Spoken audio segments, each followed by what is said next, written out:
the last session, after everyone had decided to make altars to their own little gods, they y'all started snooping around the church a little bit after your antenna went up with some funny talk by Donovich, the priest. And let's see here. Okay, y'all had gone, Ivor and Carrick had gone over into this room, much to the chagrin of Donovich, and found this trap door that leads down. And I believe the big, strong ranger had fallen on his rear end when he failed the DC check, and Carrick went over and help him open the door. That's how I remember it. Yep. And as you open the door, I believe, yeah, let's see. Let me just look at my notes.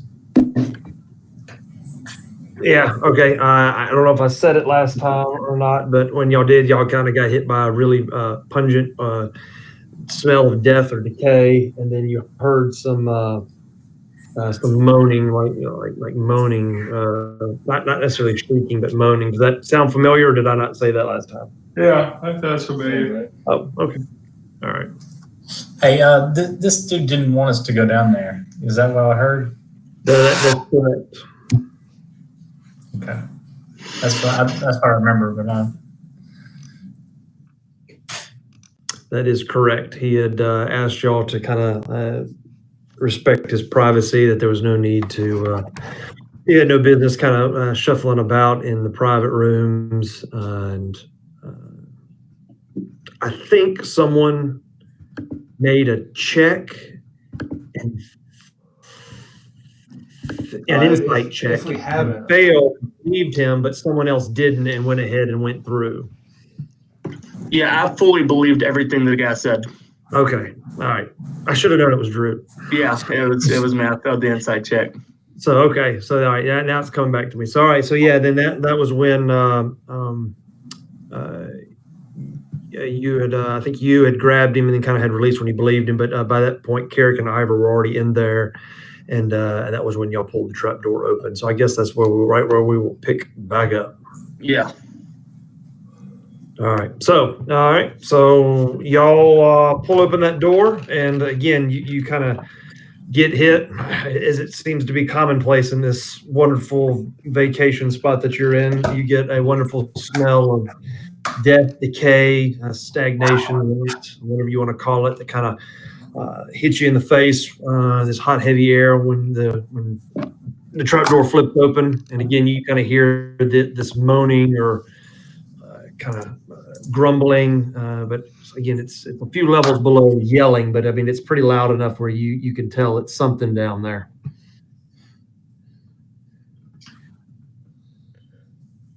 Yeah, I guess everybody can't hear. I guess I would badge to the room that, we got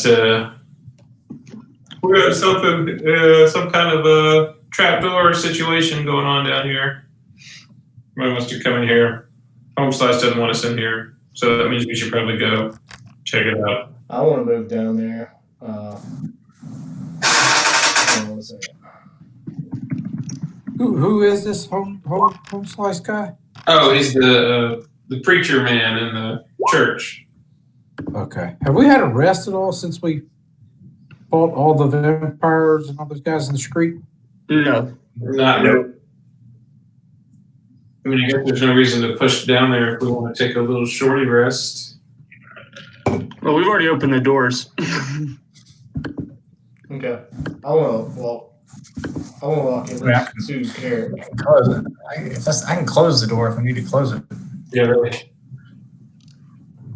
But But still, I want to walk to Carrick. It's a church basement. I mean, like, what could go wrong? right. It probably doesn't go into the cemetery at all. Not at all. No. With all the disturbed dirt of something coming out of the ground. Well, Carrick wouldn't mind taking a little resty poo, but that's just Carrick's style. Yeah, I'll walk down there to Carrick.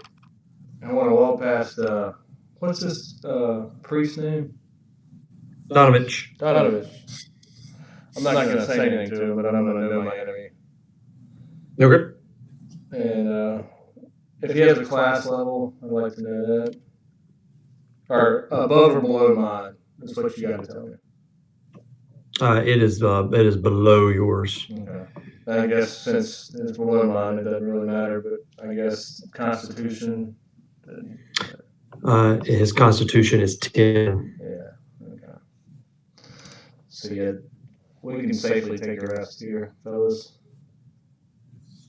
Yeah, guys, I really think we can trust this guy.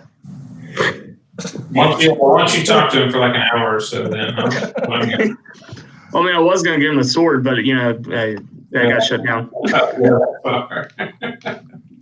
Oh yeah, that's a holy relic of an entire religion. I'm just gonna hand that away. The God that brought you back to life.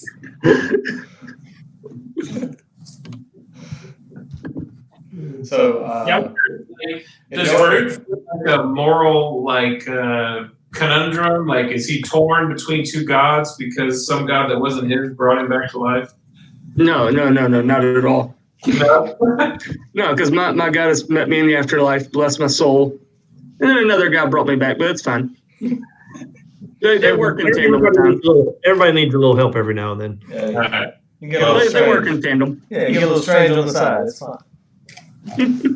All right. So, All right. party vote, short rest. Garrett votes yes. Ira votes yes. All right. It does nothing. I get no benefits, so I'm indifferent. But whatever. Yeah, I really don't either. Same for me. I'm indifferent. All right. Well, let's go then. Now we go. I mean, it won't hurt to take. It's only 30 minutes, I guess. Yeah, we have been having a busy morning. Yeah, but it don't cost nothing. Well, I would just. All right. Yeah, I mean, it's fine. I'm not like out of spells, but I say when we come out of here, I will probably definitely need a rest. But let's do it. Hey,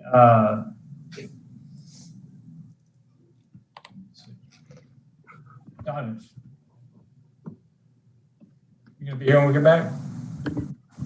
Oh, you cut out there for a second. I only heard the last bit you said. Oh, I just said as I walk past Donovich, I'm going to just ask him casually if he's going to be here when we get back.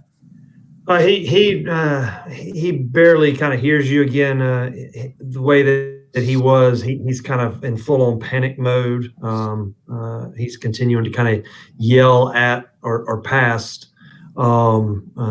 Carrick and Ivor, who had walked past, begging y'all just to please leave the church. I'm going to cast suggestion on him, make him come with us. Okay. I'm suggesting that he come with us. All right. Is that wisdom? Yeah, wisdom save. Yeah. Oh, Oh, snap.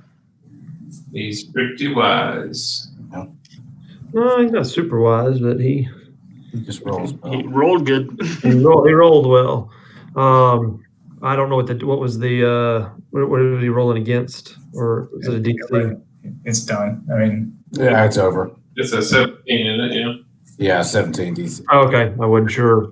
Right. So he will, as you kind of do that, he doesn't take the suggestion. However, he is continuing to kind of pull at the ones that are behind him, kind of holding him back from running in there into the room. And again, he just continues to plead and beg that you leave and leave him alone, leave the church. So yeah, I mean, y'all can try if you want to take him forcefully. You can. It's up to y'all. Well, I mean, I don't think we want to take him forcefully. I don't want to babysit somebody down there. What's Diamond? What's in the hole? He'll kind of snap back at you. Well, he's not in there with you. I guess unless you yelled it to him. Just yelling around the corner, is it? Okay. He'll kind of yell back. Again, he's kind of in full on panic mode. He'll just simply say, something to the effect of "None of your business, please. None of this concerns you. I've given you free reign. Please, just leave. I beg you." Yeah, he just kind of seems to say the same things over and over, just begging you, pleading with you to leave and to leave him alone. I'm gonna whisper to the line and say, take the man to talk to Carrick. We don't need to yell. I'm gonna. Funny how you had no problems ringing the bell for 30 minutes, but now we want quiet. I'm trying to get the line to usher him into this next room. Okay, that won't be sure any type of problem, but we'll just have just for the fun of it. We'll see how much this little guy can strength on strength. Yeah, let me get the line up.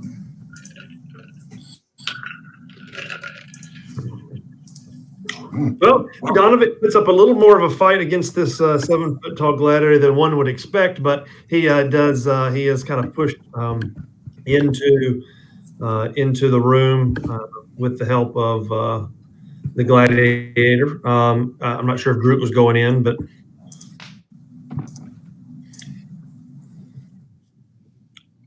and so you'll kind of push him. I'll push him up there again as you kind of around the corner, or as the lion kind of rounds the corner, and the things that Droot and Baron are able to see is the same thing that Carrick and them are able to see now. I mean, it's just one of the several small rooms on each side of this hall. When you come around the corner, Droot and Baron and the lion, you would see Ivor and Carrick standing over this small trap door that appears to lead down. The lion would begin, as he steps into the room, would hear these same moans and things that seems to be emanating from down below.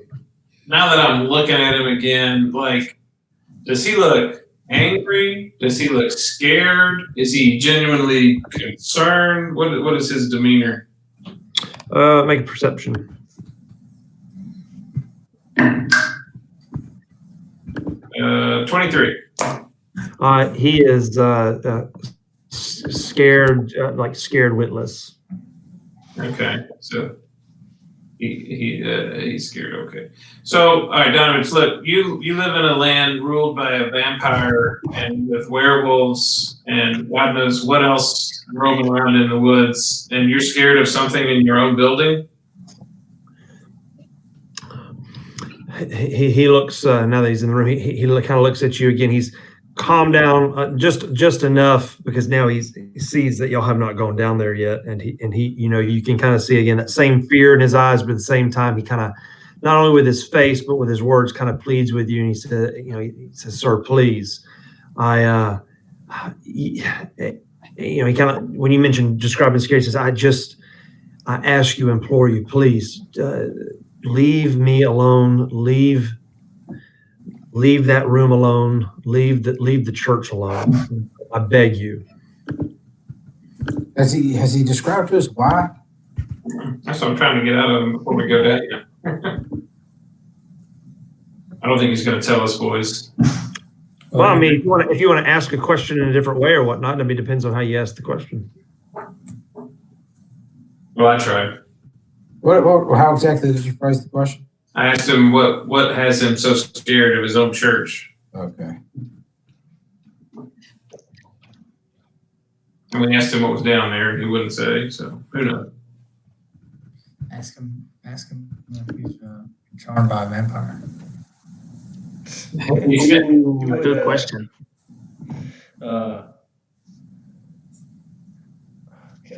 He's been down there, obviously, right? Who Don? I mean, if you want to ask him that, yeah. I mean, yeah, Donovan, you been down there recently or ever? He'll snap his head over there to you and say, he'll look at you. Yes, it is nothing that you have to worry about. It's nothing that can harm you. It's no concern of yours. You're scared as hell of it, but it's nothing that can harm us. Explain that to me real fast, quickly. I'll give you like a minute, 30 seconds. What you do that? Let's see. Make a. How did you phrase that? Was that in a persuasive or like when you like a demand? That's like the I don't know, whatever game show you have 30 seconds to answer the question. Phrasing. I'm gonna threaten him and tell him that my friend over here with all the armor, sharp sword, and then this orc guy are going to string you up and put you over this altar and pull you in 4 pieces. If you don't tell us, that's what I was doing. Because again, if you don't tell us what's down here, this was going to be persuasion or intimidation. Go ahead. Definitely intimidation. Yeah, perfect. All right, so that'll be it. Go ahead and roll for intimidation. Oh yeah. Oh. There we go. My computer. I'm so slow right now. Sorry. All right. So he's gonna snap his head kind of to Jack, who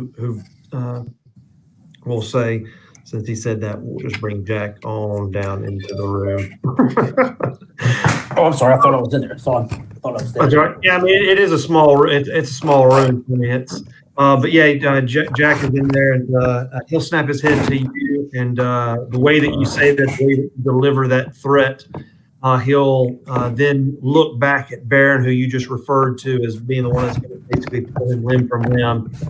And he said he will look at each of you. He's trying to figure out his thoughts in the way that he says, "Look, I promise you, if you leave that alone, it is not anything that has anything to do with you or with Strahd. It is a family member of mine." Are they a vampire? Yes. All right. Well, then I need to inform you now. I'm legally obligated to end their life. And even though you're not the one that did that, you passed gas just as you said that. All right. He'll kind of look over or around the gladiator, the lion, and you will see his countenance just kind of completely bottom out and fall, and he will beg you, say, "Please, no, I beg you, do not do that." Carrick closes the gate. And I'll tell him. I'll ask him how long has your family member been a vampire? He will tell you. Let's see here.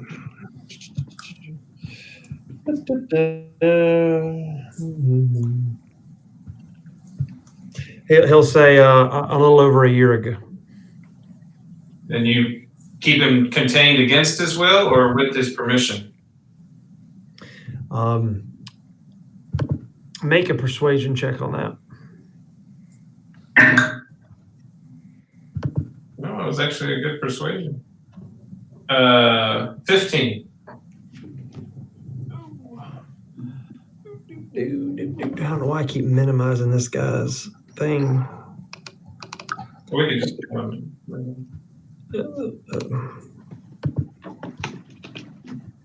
all right. You've kind of again, y'all have gotten the ball rolling with him, but he's still obviously scared. You can kind of tell now why he was scared, because it's obviously a family member of his.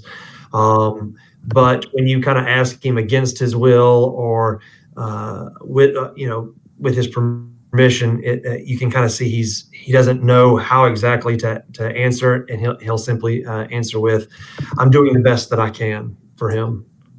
I'm going to come and kind of shove myself in there, kind of kick the line out. Okay. I'm confused. You, from what I understand, vampires drink blood. What are you feeding your family member? With that, you will see him kind of just completely, as if it didn't seem like he could get any lower than before. As far as his demeanor, he just kind of slumps his head, looks down, and won't even make eye contact with you anymore. And he says, he'll kind of fall back into the same almost script that he said before, begging you to just please leave. But then he'll kind of barely raise his head and say, "I'm too ashamed to even talk about it." I'm gonna tell him if you want to. Don't answer the question. How effective is that lock on this gate? To keep a vampire out from getting out. Apparently, it's fairly effective, right? He ain't got it. Yeah, Yeah. he hasn't. If are you asking me or asking him? No, I'm asking him. Oh, okay. He says I have the ability to magically keep it closed. Yeah. Okay.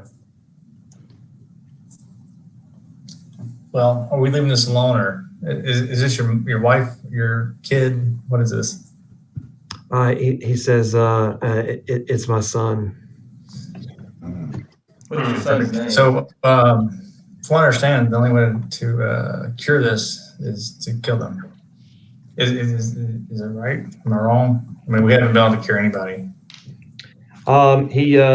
He says that he kind of will look at you and he'll tell you that he'll kind of nod and he'll say that he has been for he'll kind of start to open up at that point and inform you. Where is it? Where's that sheet at?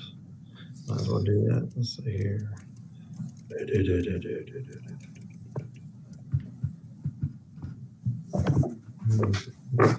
All right. He's basically going to explain to you that that his son, a year ago,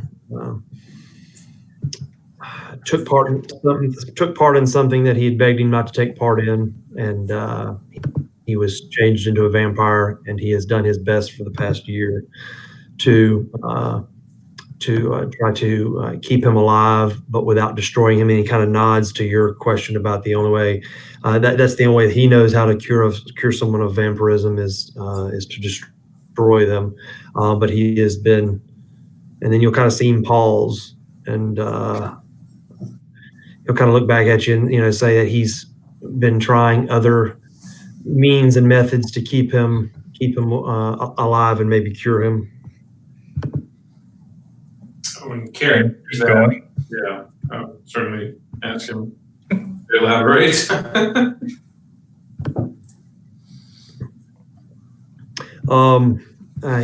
He will kind of look now at Garrick and say, well, he as a man of the cloth, he had initially gone, even though that all prayers in this godforsaken valley have always gone unanswered. He did try as he could to entreat the morning Lord, but as it's always been for centuries, there's no answer there. And so over the course of the year, he's tried to keep him alive with various animals, and then you'll kind of see him nod to the direction of the cemetery and say he had hoped that maybe, as rotten as they may be, human remains, that maybe that would do it. And then he entreated the darker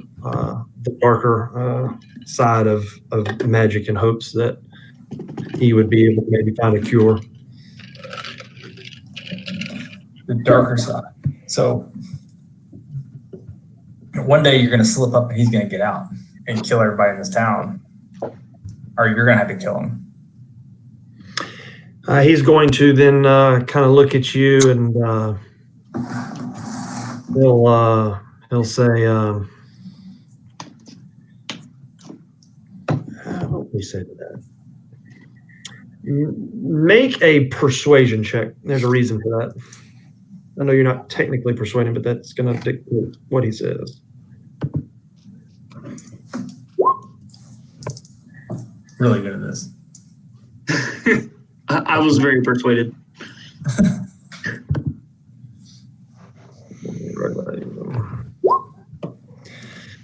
All right, not by much. So it's not going to be an emphatic answer. He's going to say,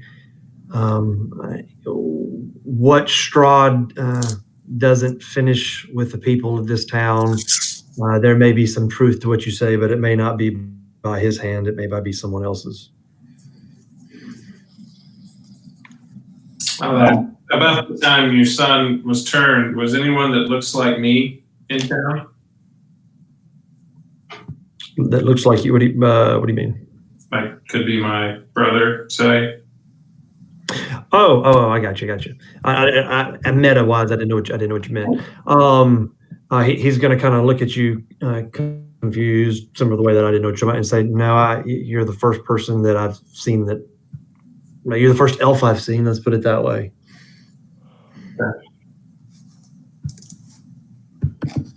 Do you know who bit your son?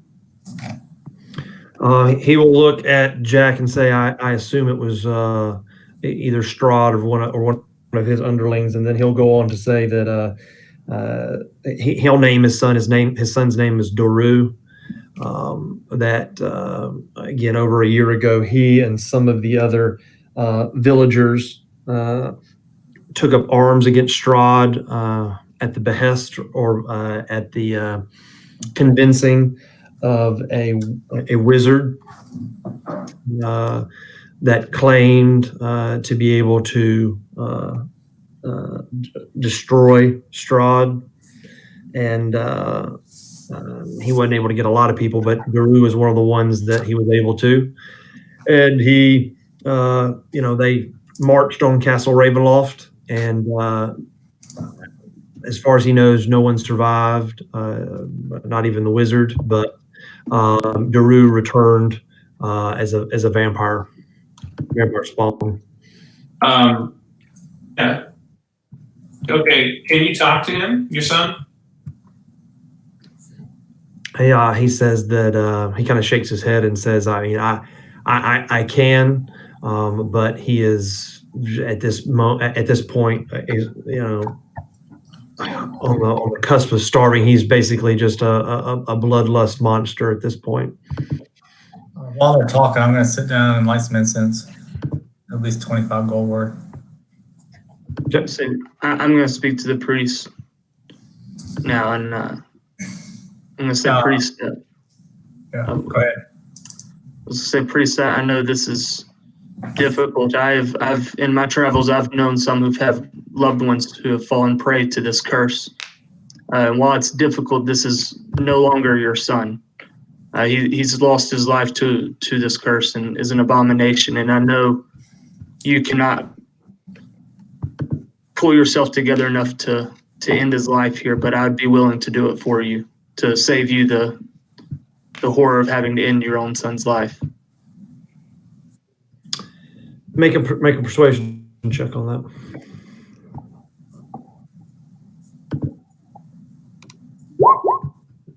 Oh! What? Drew being persuasive. He is going to kind of lock eyes with Drew, and for the first time, when since the panic, since all this kind of started with this trap door and kind of going into this room, you will kind of see him kind of almost not relax, but submit to that, and he'll kind of nod and say, I know that what you said and what all of you have said is true. I know it in my heart that it's a lost cause, and I know that there's no way to save him. I don't know what's worse, what has become of him or what I've done in order to try to keep him alive or cure him. And then he kind of looks at you and says, at this point, I've lost all hope, and I'm sure I've lost my soul. If you feel that that's the only way, I understand that he is a lost cause.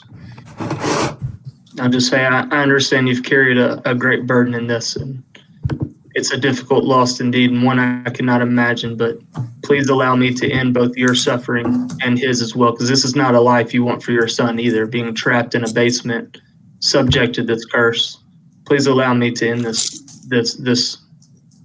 that's weighing on you so much. Before we kill someone who had tried to fight Strahd and supposedly claimed to be able to know how to kill Strahd, don't you think there's some information we should try and get before we end this man's life a second time? I didn't even see him yet. While they're talking, I'm gonna spend 10 minutes and cast divination. Also, while they're talking, I'm gonna pass out these wooden stakes I got. Two to Yes, I'll take that. two to Darut, and I'll give one to the lion, one to everybody else. When was the last time you checked on your son? Make a persuasion check on that, and that's you've already got him talking, but there's again this depends. There's levels of information here. Oh yeah, pull his up. He says, I don't check on him anymore.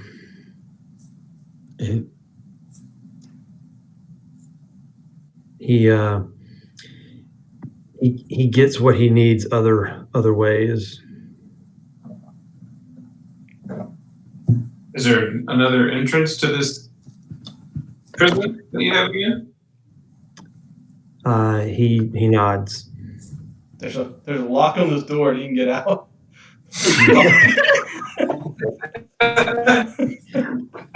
He kind of looks at you. He'll look at Baron and say, it's not an entrance that he is able to manipulate. No, it sounds like an exit he's able to manipulate. Well, I'll tell you that your son's goals and ours line up pretty well. We're here against our will, as I'm sure you've surmised, at the behest of Strahd, and our goal is to defeat Strahd and make it back to our world. If there's anything that we could learn from your son, I think now's the time to try and figure that out. And I'll look straight at Droot and I'll say, and as far as I'm concerned, I don't want to write your son off as a loss. So I will not be hostile to your son, but I would like to try and talk to him. He'll kind of look at Carrick and then back at Droot, having already, kind of submitted or agreeing, obviously very reluctantly to Droot, but understanding that. But then he'll also look back and Carrick and say, at this point, again, I realize that he's a lost cause. Do what you will, but I must warn you, as I indicated to your friend, and he'll nod to Jack. I have not checked on him in some time. Once I arranged for his feeding, I do not check on him because he will attack at a moment's notice. He's a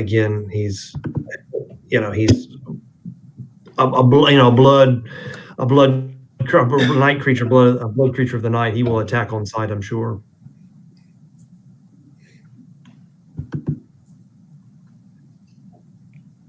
So Carrick's going first?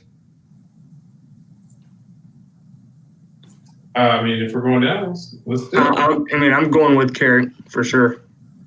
Well, while they're doing this, I'm just going to burn that incense and ask my single question. Okay. And it's going to be, is the gentleman in this basement going to cause any harm or ill will to anybody that came here with us or anyone in town within the next 7 days?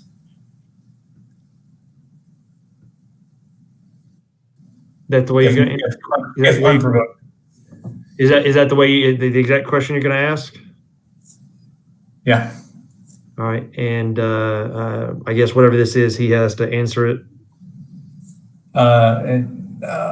Yeah. Are you asking Donovich, or are you asking your? I'm asking the entity that is either my god or a servant of my god. Gotcha. All right, whether are you talking about? All right, now you're asking. Gotcha. I thought you were asking Donovich. I didn't see that you'd thrown divination out there. Are you asking whether Donovich or Daru? No, the Daru, the gentleman in the basement. Then the answer would be yes. I'm going to get my answer and go back to the group. or to Donovich. Okay. Maybe like Donovich. I hate to tell you, but we're going down to the basement because whether we leave here now and leave it alone, or we go in there, something bad's gonna happen. He'll look at you and what do you mean? I'm just saying. We can go in there now, or we can wait till he comes out. But either way, he's going to be encountered. He again has really, at this point, nothing really to say to that. He just kind of nods, reluctantly and says, "I understand." Let's go.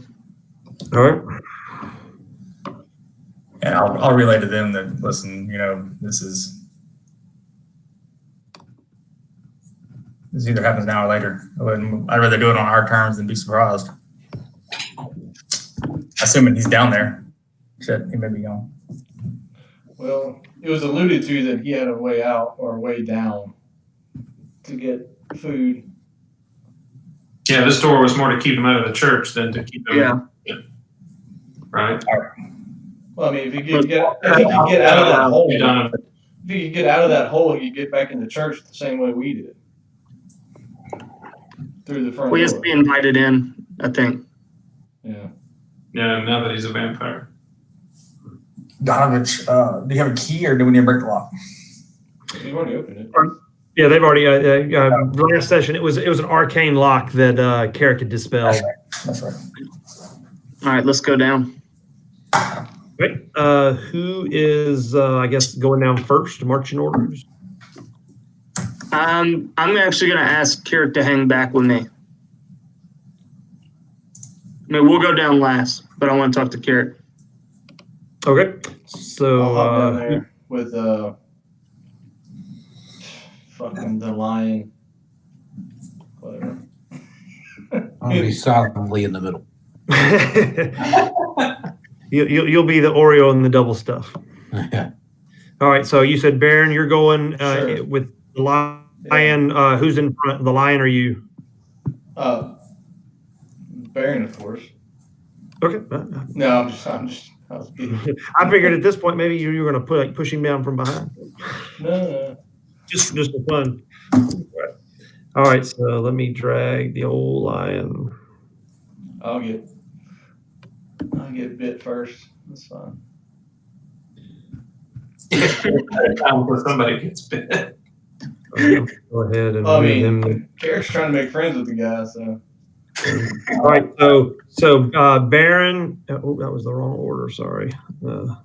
Baron and the lion are going to. I assume Carrick and Ivor are going to, who are standing closer, are going to pull open the hatch again, and y'all are going to slip by them, and y'all are going to head down this trap door. And there's some kind of roughly chiseled out stone steps that lead pretty steeply straight down, and you will kind of come in to that, Baron.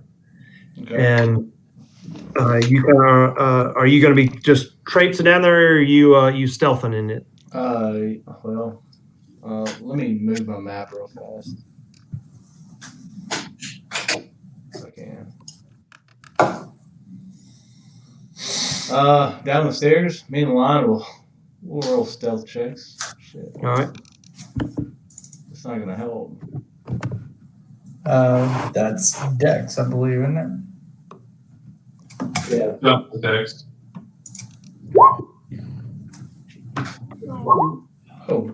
Oh, There. That's a check, right? Not a saving throw? Yeah, just a check.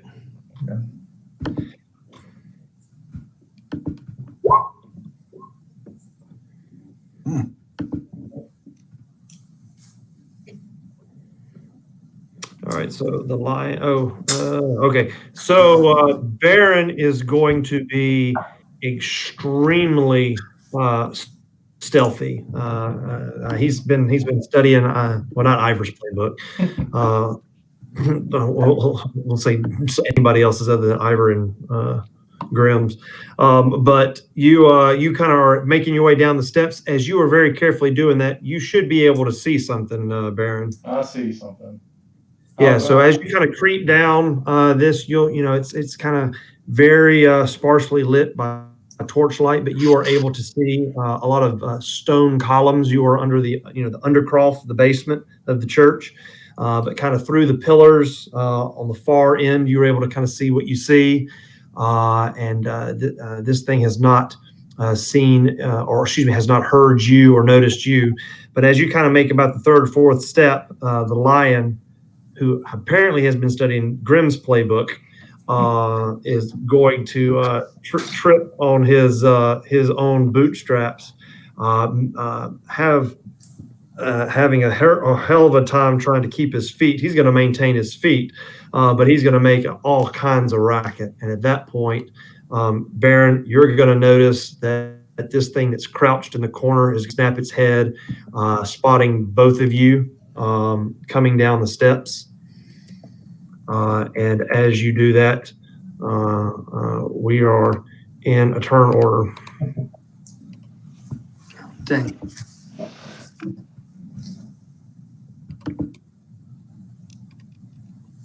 Kind of creepy looking token. See, I told you I was going to get turned first.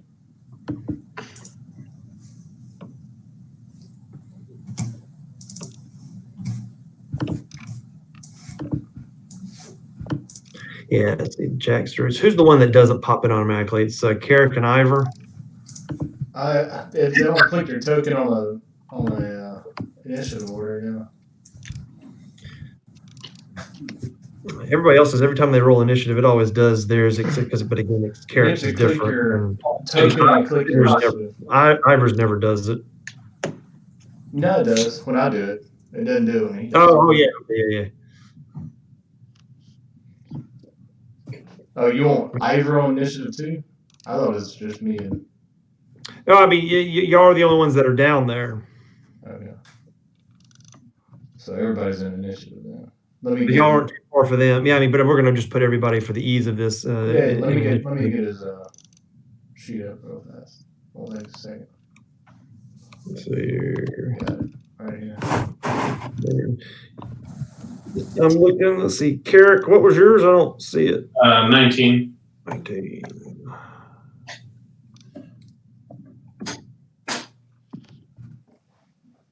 And let's see, that 24 is Ivor.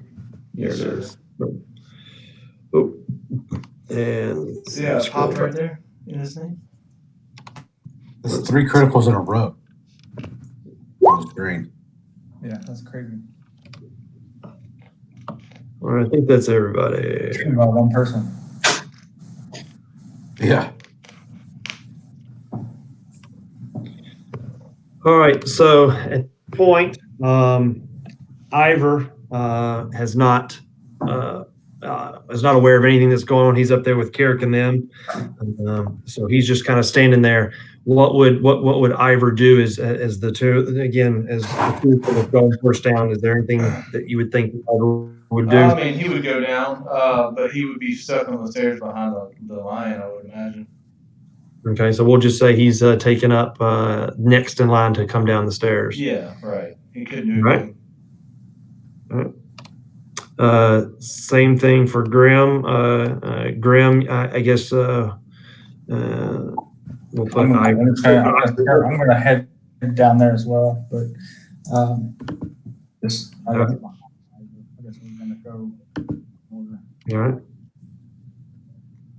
All right, Carrot. Can I see anything? Can I move? Can I do anything? No, all you would see is the kind of the head of the gladiator disappear. Okay, then I guess I'll stand there and twiddle my thumbs. Jack. We did all go down the stairs already? I thought we were marching orders for. Well, they were the first ones to go, but they were spotted because of the failed stealth roll by the lion. So y'all are kind of, again, it's a narrow stair. Y'all are kind of stacking up, telling me what order y'all are going to be kind of walking down these stairs now. I guess I'm just gonna walk down as far down the stairs as I get before we get All right, you'll be behind. All right, Baron, you're up. You've seen this thing spot you and snap its head. It's made eye contact with you and the lion. So what is it you want to do? I want to go down the stairs. 1, All right. 2, 3. My computer would 4,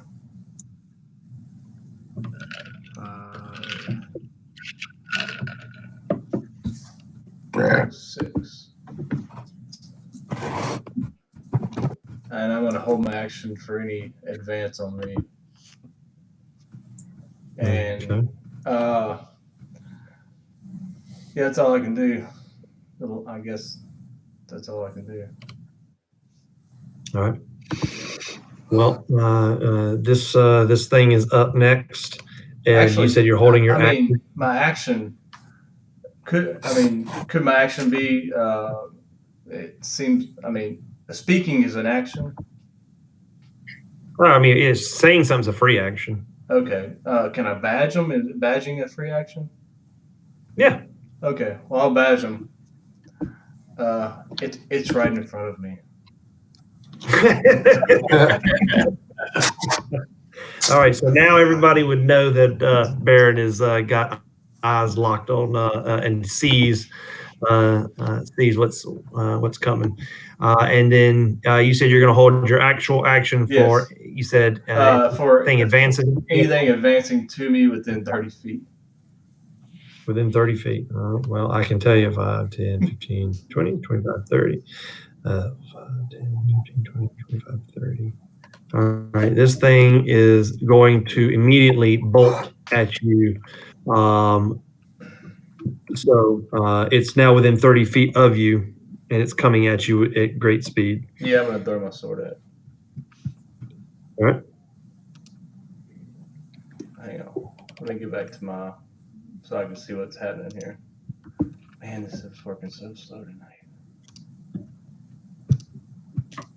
Or not at all. Okay. Nothing's working.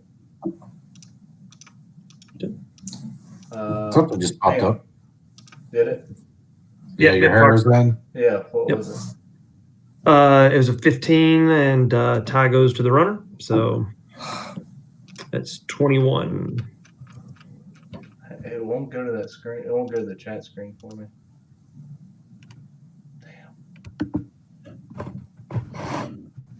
Yeah. That's just slow, man.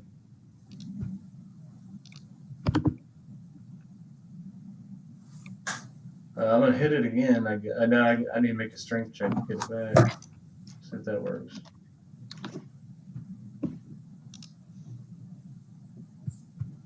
Did that pop up? Yep. Yes, it did. Okay.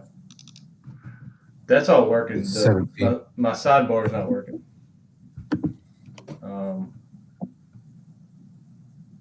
That's all I can do. I guess for a held action, I can only make one action, one attack, right?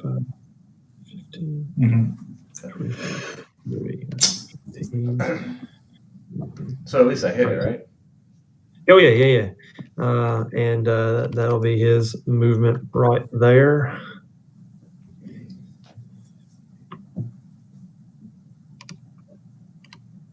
And next is Jarut, who would have received the. Well, does he have a badge yet? No, I do not. Okay, so he didn't get the message that it's right in front of me. So in the pecking order, as far as coming down the stairs, I think Ivor had decided he was going to go in right after the lion, followed by Carrick, and then I think Jack or Grim. So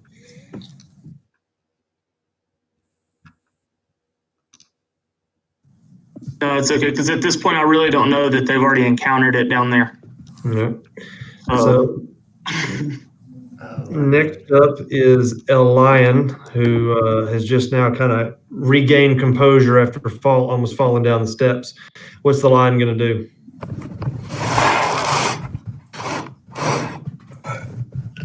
then go here and hold his action.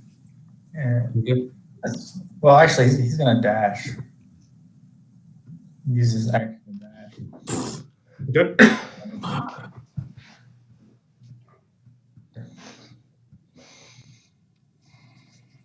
All right. Ivor is up. He would have received the message, the badge message from Baron. So, Okay. what shall he do? Where shall he start? That's what I'm saying. He's on the trapdoor, so his first feet of movement will be when I place his token on this. So that'll be -5 for he'll have 25 feet after that. Okay. So he's got 25 feet of movement left.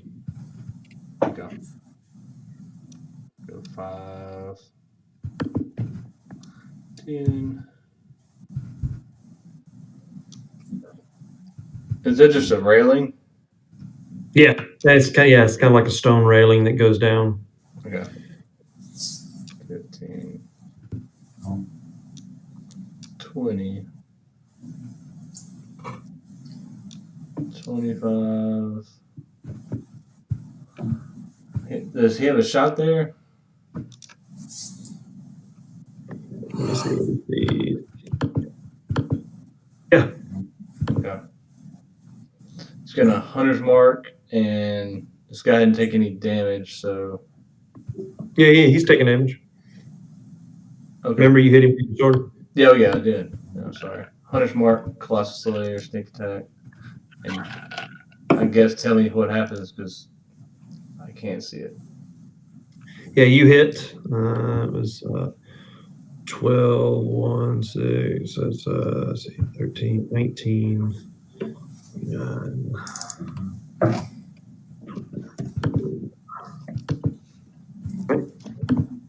Okay, he's got another attack. This will be Hunter's Mark and second attack. So That'll hit. let's see, I broke that chat out and I can't find it.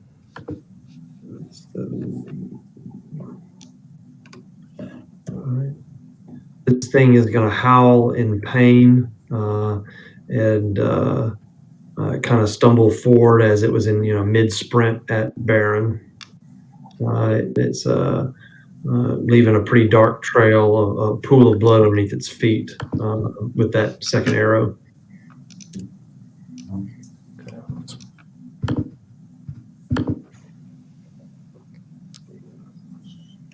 Grim. Going down the stairs. Yep. All right. So that'll be 5 there, and then 25 feet of movement. Okay, there you go. Okay.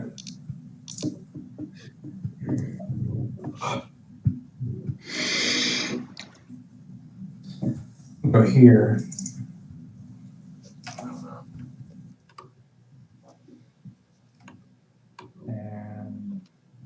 And we're gonna go ahead and whole person on homeboy. Okay. All right. That's a wisdom save.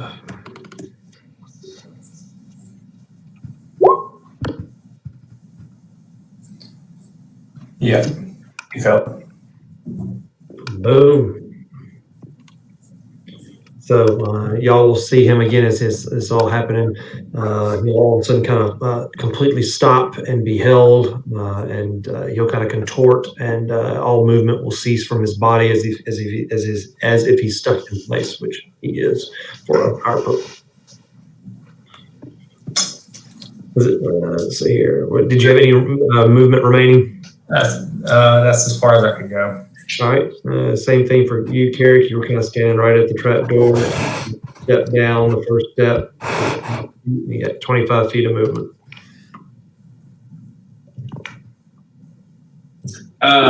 Can I tell that he's being held? I mean, he doesn't. There's obviously you can tell that he's not There's no movement whatsoever. Yeah, you would be able to tell he's paralyzed. All right. 10, 15, 20, 25. I'll try and get around the mountain here, the lion, whatever his name is. Either way. And I'll walk over to him and I'll say, Drew, are you in there? Let's see here. He will kind of turn. Well, he can't turn his head. Let's see. Paralyzed. He can't talk either. Yeah, I was gonna say. I was just about to say. I was looking up paralyzed. I don't think. Yeah. So he won't. You will get no response. Then I will, short of pulling out my iron stone and having it float over my head, not do anything.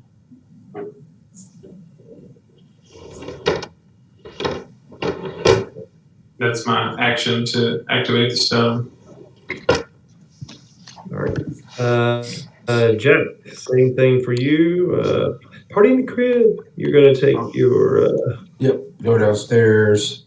Yeah, let me zoom out a little bit. There we go. Grab your token. And you get the same thing, 25 feet there.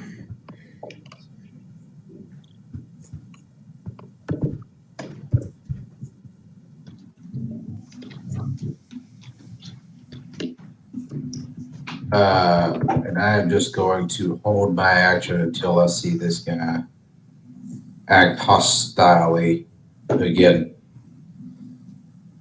Okay. If he breaks the hold person. Okay.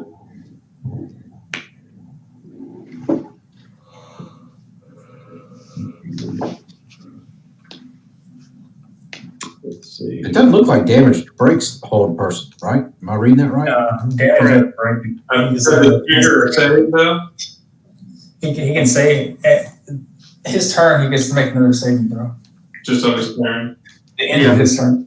Yeah, another wisdom. Well, in that case, if damage doesn't break it, then I'm going to do a vicious mockery going. So if he does break loose, then hopefully he'll be at disadvantage. So wisdom save for that. Oh, got my chat back. What? So he'll be at disadvantage Nice. and take 12 points of damage. All right. Since he cannot move or speak or anything, there will be no visible indication that any damage was done, but you will feel in your heart of hearts that your Jedi mind trick was successful with disadvantage. All right. And next up is Baron again. Okay. I want to go. Wait a minute. That didn't. How did they get out of order? Oh, no, it's not. Never mind. It's not out of order. Sorry. I want to go up to here. I'm assuming I can't squeeze between him and the pole and the lion. No. Yeah. Okay. I didn't think so. I want to hold my attack until he makes a hostile movement. Okay. So he will be up and he will attempt his wisdom save. Oh, he passes. But that'll be the end of his turn. Yep. That's it. Well, we'll see him kind of break free and start moving and breathing again. Yeah, you will. All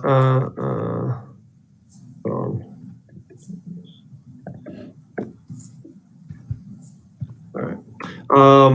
You will. Sorry, I had to add that in. You will see not only his movement kind of come back. He starts to kind of move a little bit. Seems to be free of whatever was holding him, but you're standing close enough, Baron, that you will see some of the wounds from the arrows begin to close up. Does he regen health? Vampire. Not if I hit him with a sword. He's got to make. Hang on. I'm sorry, I got to scroll up. Oh, yeah, he's got to make a con save He's got with to the make sword. a Is that what it is? DC 15 concentration. Oh yeah, sorry. Let's see here. Let's see here. Constitution. I'll remember that one. I'll remember that one of these days. He made it. All right.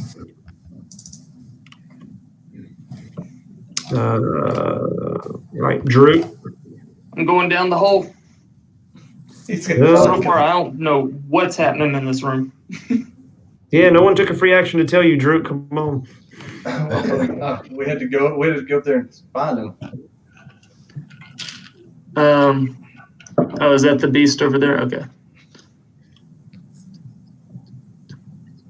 I can get to there, I guess. And for my action, You'd have 25 feet of movement. I don't know how much yours is. yeah, that should be. It was 5 feet down and then 25 to there, I believe. But yeah, well, these stairs with a railing on the left. Did you jump over the stairs? Oh, my bad. Oh, there's a railing. Oh, my bad. Okay. Nothing that, like matters a whole lot. This thing's not going to be doing much with 7 people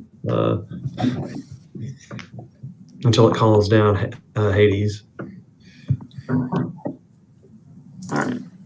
Yeah, I should have killed it, but people probably want to talk to it. So And then I'm putting Moonbeam on it.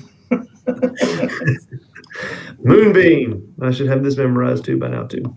So we're just going to say you've got it on there unless you've got one to throw out there already. Right. So con save. On his turn. I'm just pulling up a sheet. All right, the lion. I will say I had to upcast it though, so it'll be more radiant damage than what's posted. The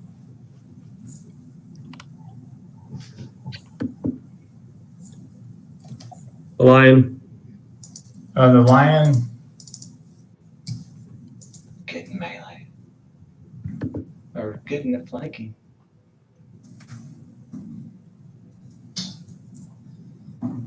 go here, Yay! and he's going to hold his action until this guy becomes hostile or attacks someone. He's going to hold his multi-attack. Okay. Ivor. Ivor.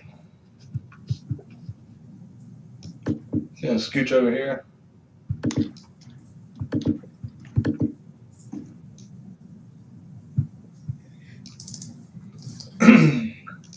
Hold his attack. Okay. For the same hostile reaction. All right. Grim.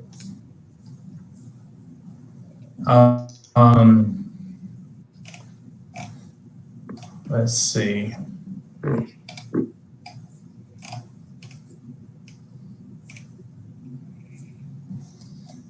I am going to, Grim will look at this guy and attempt to calm emotions and make him docile.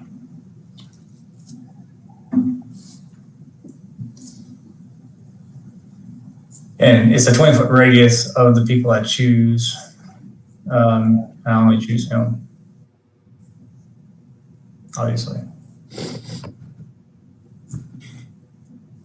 All right. Let's see here. Charisma. That's a fail. So he is not hostile towards us. He's indifferent.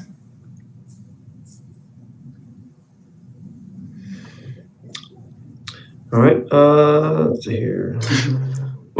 Well, I got a Moonbeam signaling on the start of his turn. He's about to be hostile again.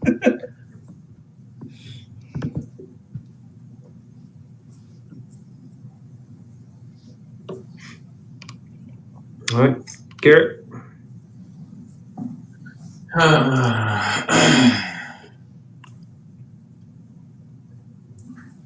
You should be able to talk now. You've got one window. This is it. Yeah. I can help a little bit, I think.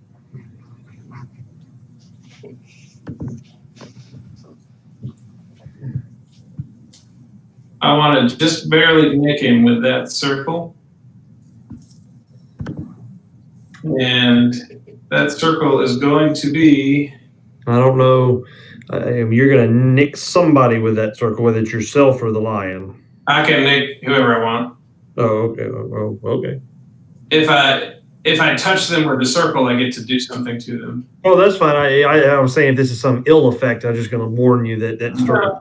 So. This is, you're going to see Carrot pull out a little pinch of powdered diamond and draw a gigantic circle with his arms. And I'm going to cast Wall of Force. Okay. And I choose to put the creature within a 10-foot sphere of invisible energy that is impenetrable to all damage. Okay. And everybody else outside of the sphere.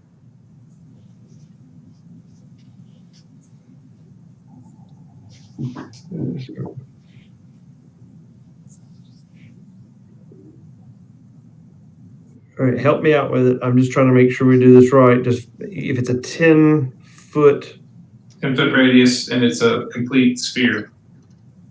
how is that not going to catch anyone else? No, so he gets to choose. The boy gets forced inside the sphere. The others get forced outside the sphere. If anyone touches the perimeter of the sphere, I get to pick if they're. Gotcha. Okay. All right. So the gladiator lion is going to be thrust to the left, is what I'm you're going to saying. kick him out, and I'm going to kick. Gotcha. Okay. All right. That makes. I got you. That makes sense. I'm going to suck him into it. Gotcha. So he's sucked in. Yeah. There we go. Okay. That makes sense. I was just trying to. Also out of the moonbeam. All right. So there we go. And I'll tell everybody he's safe right now. He's safe for 10 minutes. And then I'll turn and I'll yell up to Donovich and say, Donovich, if you want to see your son one last time, now's your chance. Okay. Let's see. Concentration up to 10 minutes. All right. So what we'll do is we will suspend this. I was going to have Donovich roll initiative to see, but since we've got 10 minutes for this, we'll pause the initiative, and Donovich will hear that, and he will slowly begin making his way, almost kind of peeking down as Grim and Carrick and Jack and Drew, who are closest to the bottom of the stairs, can look up. You can tell the way he's coming down these stairs. He hasn't been down here sometime. He's coming down very cautiously, not sure what he's going to be seeing. Is he able? No, he gets invisible. So Yeah, I don't think so. yeah. Is it floating in the air? Is No, he I floating? did like a complete sphere, but kind of like bisected the floor a little bit. He's got. Okay, yeah. I didn't know if he was going to see his son kind of floating in the air. He's still just standing there on the floor on the ground. All right. So he will he'll see his son as he comes down these stairs, and he'll see kind of the seven of y'all all kind of looking at his son, who seems to be kind of writhing, trying to figure out how to, what's going on, but he can't seem to move anywhere or get anywhere despite his best efforts. He seems to be held in place. None of us can quite understand what's going on, but he can tell that his son is being held with no fear of him kind of bolting at him.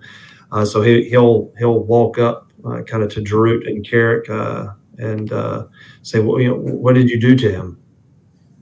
Well, they were trying to kill him, but I separated him. Well, we weren't trying to kill him.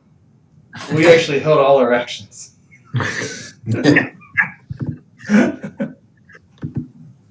And anyway, yeah, he's safe in there for a few minutes until I have to drop the spell. All right. You'll kind of see the priest kind of tear up a little bit, trying to hold back his emotions. You can tell it's been some time since he's seen his son, but at the same time, he has difficulty maintaining eye contact on this abomination that's kind of before him. It's definitely not what he, not the way he wants to see his son.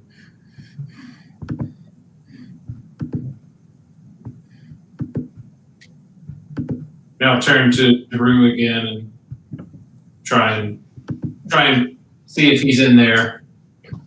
Okay. All right. Recognize your father. You'll see again this vampire, this withered and kind of more very badly wounded vampire, kind of herking and jerking in this area, not moving. But he'll when you talk to him, he'll kind of snap his head at you, and then he will respond with kind of some hissing, and he'll say, "I smell your blood. I'm starving. Please." I'll comfort what's the priest's name again? Dorothy. Yeah, let's call him Dorothy.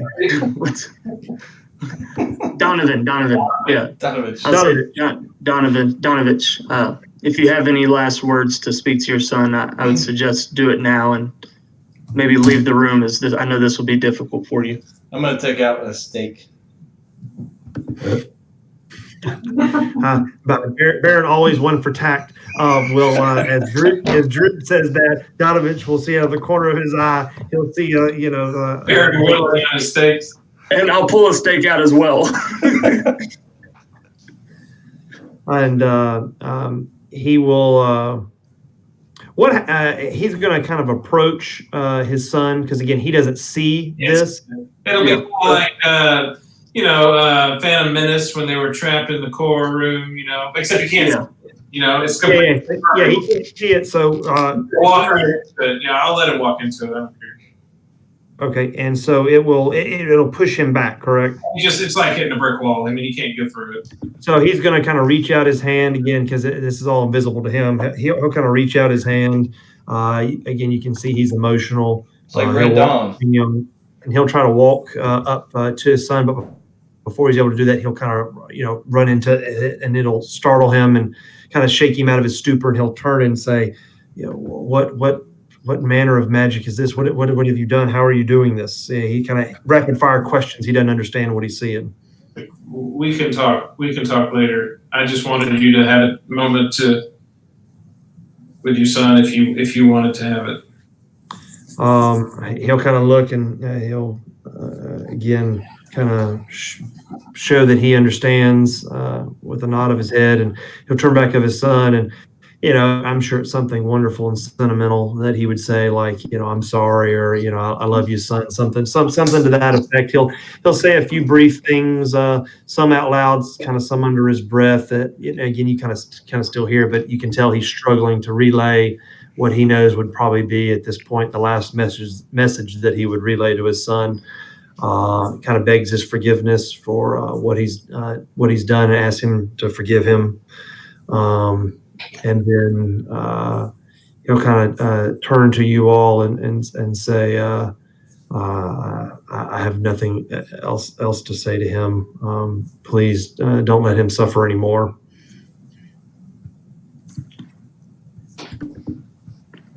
I'll put a hand on his shoulder and say, it's okay. Maybe you should leave for this moment. I know you've suffered for a long time, and maybe now you'll be able to finally find some peace when this is resolved, and we'll do our best to make this as quick as possible. He'll turn to you and say, there'll be no peace for me. Maybe for him, but never for me. Not with the travesties that I've committed. But he'll kind of nod and say, thank you for helping do what I would neither be able to do or want to do. And then he will kind of turn and he'll start walking back up the steps. So his son never responded back to him? Yeah, did he have been recognizing? Did he say anything to his dad? No, he didn't say anything to his dad except with the same hisses and things that he says. I desperately need blood. Like I smell you. I won't, please. And then kind of gnashes his teeth and things like that. He seems to be feral at this point. He's a feral dog. Pretty much, yeah.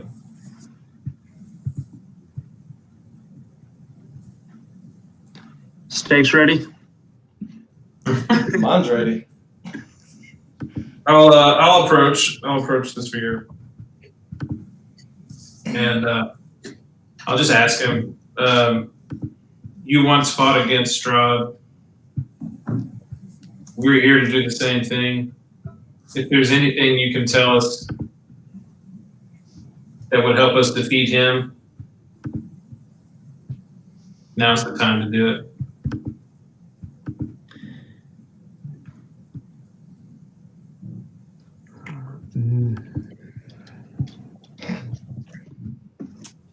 Let's see here. Make a.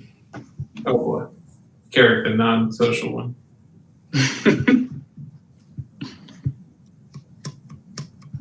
To the bloodlust crazed vampire who wouldn't even speak to his father. Yeah. No, it's not gonna be. This is not persuasion. Are you sure? I'm -1 in persuasion. I mean, we can try. This is what I want you to do. I don't want you. I want you just to make a basic charisma check, and it's going to be. Hold on. No, that's okay. It's the same as my persuasion. I know, but I don't know if you have any modifiers in that specifically to the persuasion. But I want this is going to be a DC of 15. That's an 11, sir. Okay. I'll turn to other members of the party and ask them if there's anything they would like to ask this guy. As you kind of say that again, it's that same as Brock or Baron describing it. He's got that obvious feral dog. I mean, he's just gnashing teeth. All you kind of hear is these just random hisses and growls and moans, and then blood. I'm hungry. I'll tear you apart. But you do notice in between all this kind of garbled stuff, when you said the words Strahd, you don't get an answer, but you will kind of see a visible tick or that he recognized the word.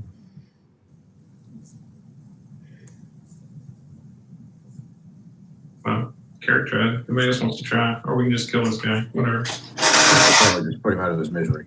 Yeah, let's end this. Okay, I'll turn to Druid and I'll say you can do the moon thing again, or if it's still up or not, whatever. It only lasts for a minute, so I doubt it's still up. We're in initiative. Well, no, his day came down, right? Yeah. Yeah, we paused initiative because we had the 10 minutes here, but at any point, Carrot can drop this thing. I was going to say, if technically I'm still holding the spell. Correct. Paused initiative. I guess I'll turn to everyone and say, does anybody want to do anything before I drop the wall? Stakes ready. I can say Strahd one more time. Okay, well, having failed at my task, I will step back away from the vampire. And I guess I'll drop it. Good luck, boys. Okay. Later, I can't delete it, but okay. No, yeah. I'll drop it when everybody ready. I just didn't hear any confirmation from anybody else that they were ready. Yeah. No. Yeah. Yeah. Okay. All right. Halfway So Carrick will choose to drop the wall of force. Is that the first time you've actually got to use that? I know you were looking forward to that for a while. Yeah, I think so. First time in the campaign. Yeah. You can smell. There's no save. There's no nothing. It's just. Yeah, I remember one of the times you and I went to go see a movie or something. You were talking about that was one you were really looking forward to, and there's no save. It just works. All right, so the wall of force, which you can't see, but Carrick will know. He kind of let everybody know with a nod that it's coming down, and as soon as it comes down, this thing you can see it gets its movement back, and we are back in initiative, and so Carrick. Excuse me. We will have that as you bringing down the concentration. Anything else you want to do? No. Well, that was my turn. That was my nice 9-minute turn. Pays to be a wizard. All right, Jack, you're up. I will. Who's after me? Aaron. I'll just vicious mockery him again. So another wisdom save.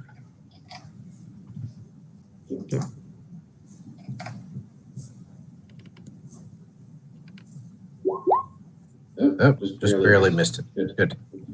So he's at disadvantage. I think he already was, but he's doubled this. Wait, I get it. Okay. At 13 points of damage. All right. With that,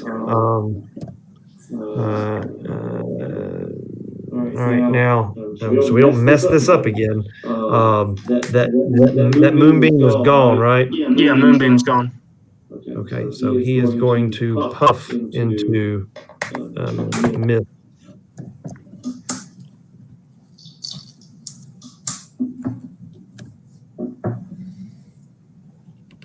He didn't heal during those 9 minutes. It was not enough to. He didn't have enough He can health. do that and not Y'all had on his him down turn? to like 1. Well, he would have healed 20 points per. Well, never mind. Okay. Yeah, it did. We could whittle away this for 30, 40 minutes. That's, I get where the end goal. I get where we're heading. Yeah, I mean, yeah, that's what I'm saying. Yeah, it's again, we could go through this, but he's going to die with 7 y'all here, so I'm just Saving us some grief. in the interest of time. Yeah. So, but he does what most vampires do. He pops into that mist. Uh-oh, somebody look around for a hole in the ground. Hold on. Where'd the moonbeam go? You just dropped it, Drew? Hold on. No, it only lasts for a minute. It wasn't his turn. He was couldn't gone. do anything until he had his turn. Correct? Isn't that how turn order works? He still can't move or anything, but he just. Yeah, he's not going anywhere, but that's just what happens when they are reduced Yeah, to he's 0. just a mist. You reduced to this. Which we've seen a few times. Oh, hell. Never mind. I gave everybody a fucking wooden stake. Let's use it.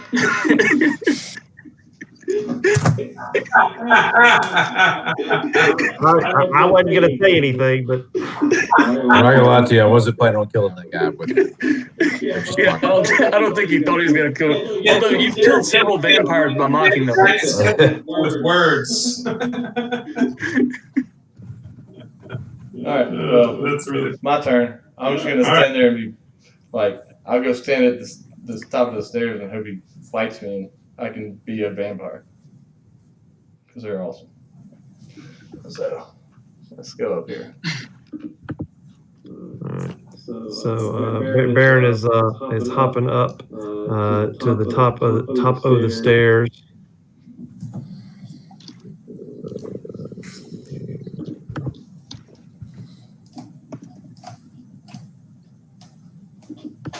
Right.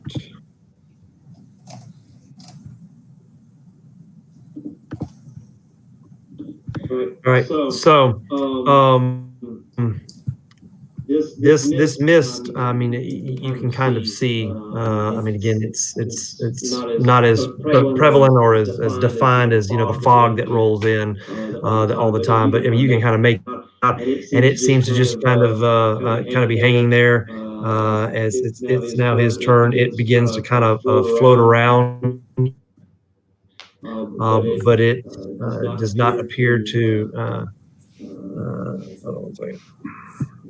It's appear to be moving extremely fast. Why can't I get this to go away? Go away. There we go. But you can kind of see that it's slowly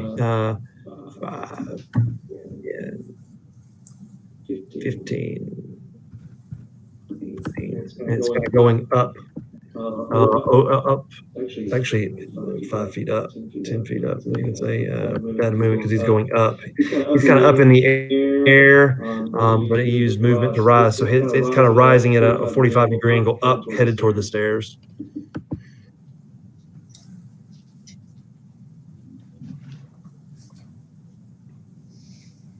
So Drew. So it is headed for the stairs, though? Yeah. Okay, then snap. Okay. All right, then I'll put Moonbeam up at the top of the stairs. Okay. The lion, I assume, is just going to. Yeah, I mean, he didn't know. He's seen it before, but he didn't know what to do. He's kind of move up closer to the root. What the hell? That's Moonbeam. I just put it back in the chat. Okay, cool. All right. So Ivor, I assume same thing. Yes. He's going to just hold his action right there. Grim, same thing, or you got something tricky? The entrance to this is it like a normal doorway that we came in, or like a? It's got kind of this. The door is kind of above your head because remember the door was in the floor, so it's once you reach the top of the steps, it's kind of like a little step up. A hatch. Yeah, like a hatch. Yeah. Hmm.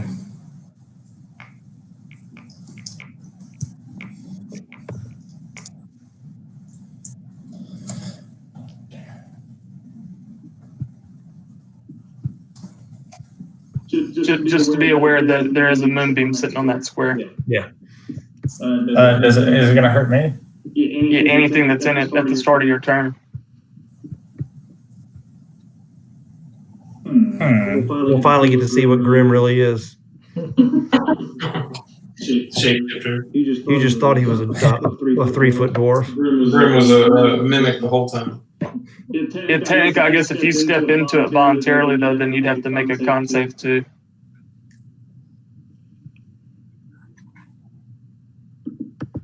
That's up to you. I mean, what you want to do, but I was just giving you a heads up. Yeah, I forgot about the memory, but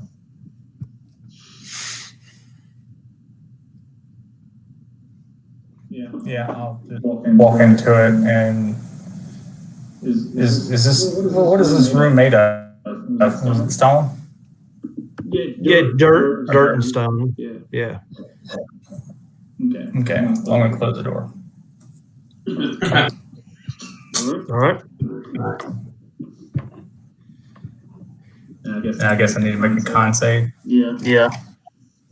Oh, that's great. I rolled 2 10s there. Oh, perfect. Yeah.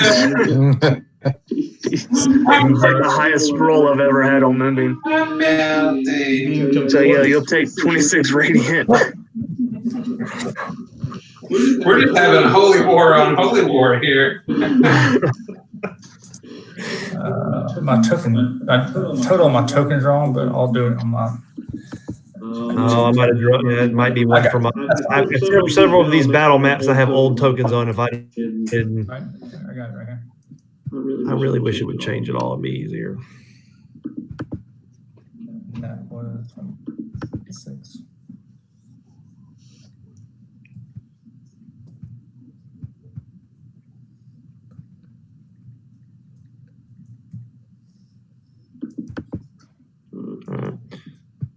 So we'll go ahead and move while he's doing that. Carrot, I'm just watching. Jack, I did the same. Holding. My turn until he pops in. Also watching. All right. So it's his turn.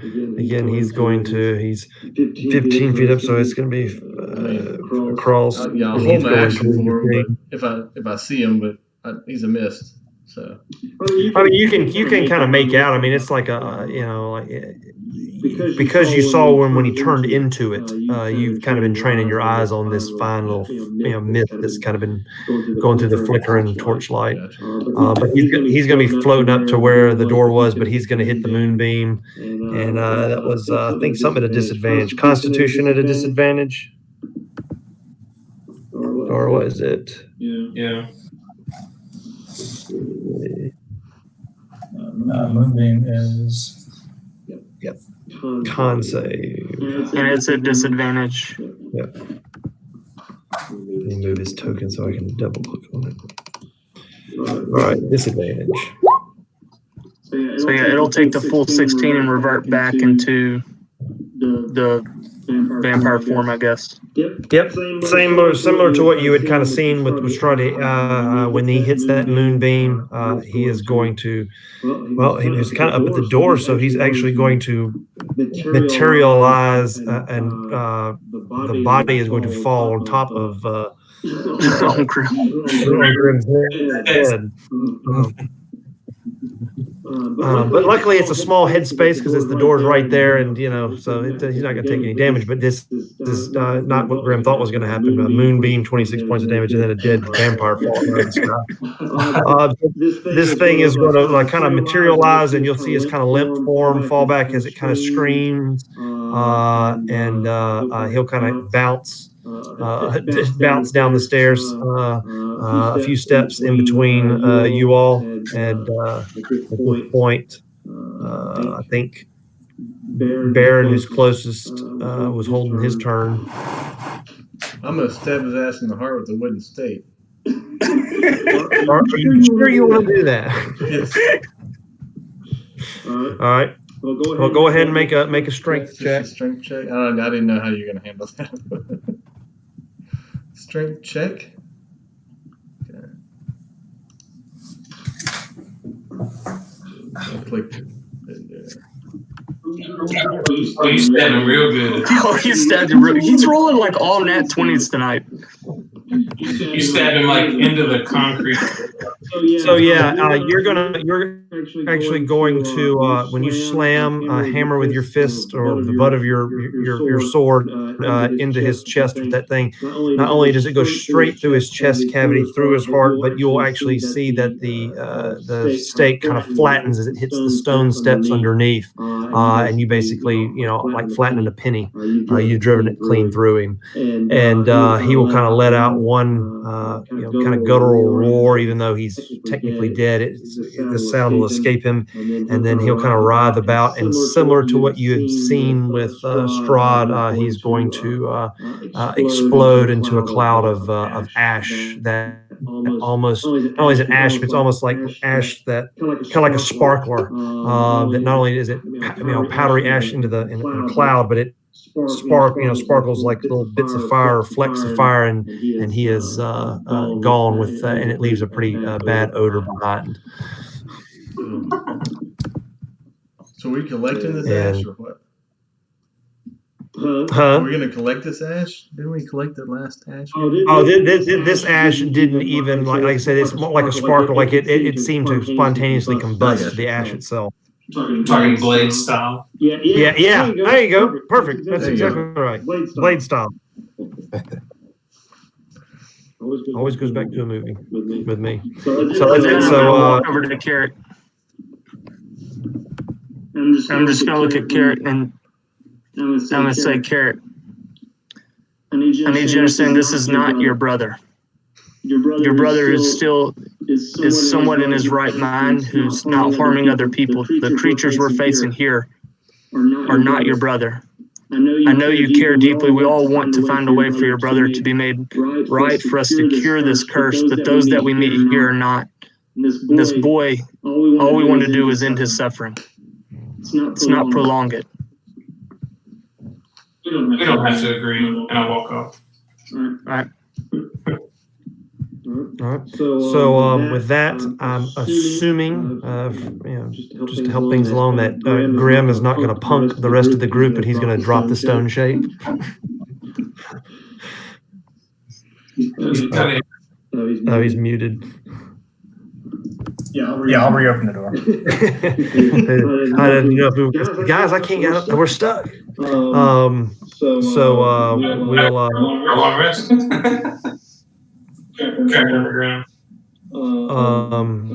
Y'all will kind of come back one by one up the door. Oh yeah, he meant to the room meant to disappear.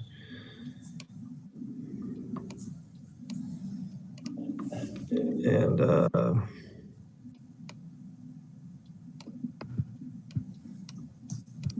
ahead and make room because it's a small room. And Carrick will be the last one up as y'all kind of walk out of the basement, and y'all tell me what y'all want to do. I want to go see this priest. Okay. Well, y'all should be on the back in the church. Yeah, sorry. Yeah. I had moved over. That's right. Map is moving a little bit slow tonight.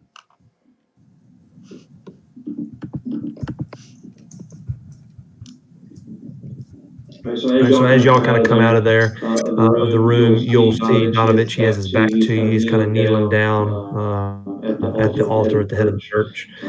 He seems to be in some kind of deep thought or prayer. I'll walk up there with Drew. Okay.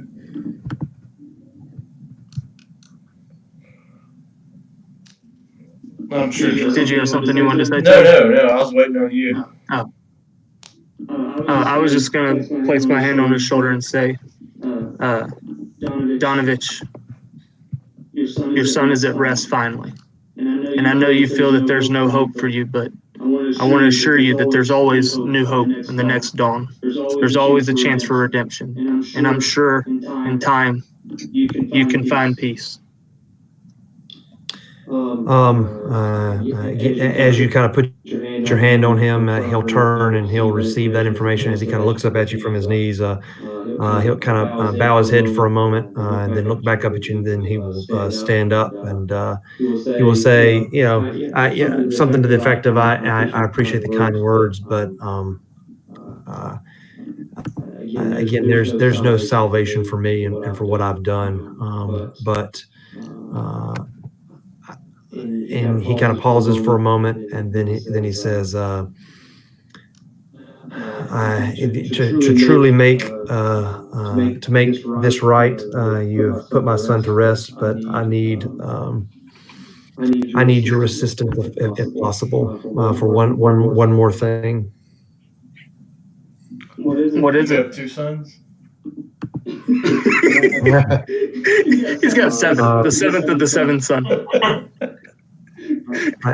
He is going to look at you and say, in order to make it clear what I would like to happen, I need to maybe start from the beginning. Let me kind of inform you how things came to be, not only fully with my son, but the things with the church, the cemetery, and the people of Barovia. And he says, do you have a time to maybe help me with this and listen to my story? We had time like yesterday to do that.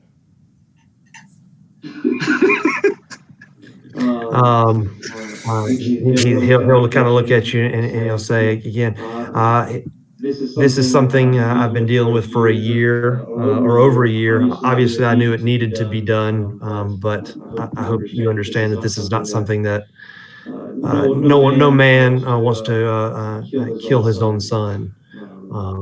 And so while the sins that I've committed and the delay in which doing the right thing, as long as it's taken it to do, Yes, the I hope little you man with the understand why. mustache killed your son. It wasn't us. So, I said the little man with the mustache killed your son. So don't worry about that. Let's just talk to these 2 guys in front of us.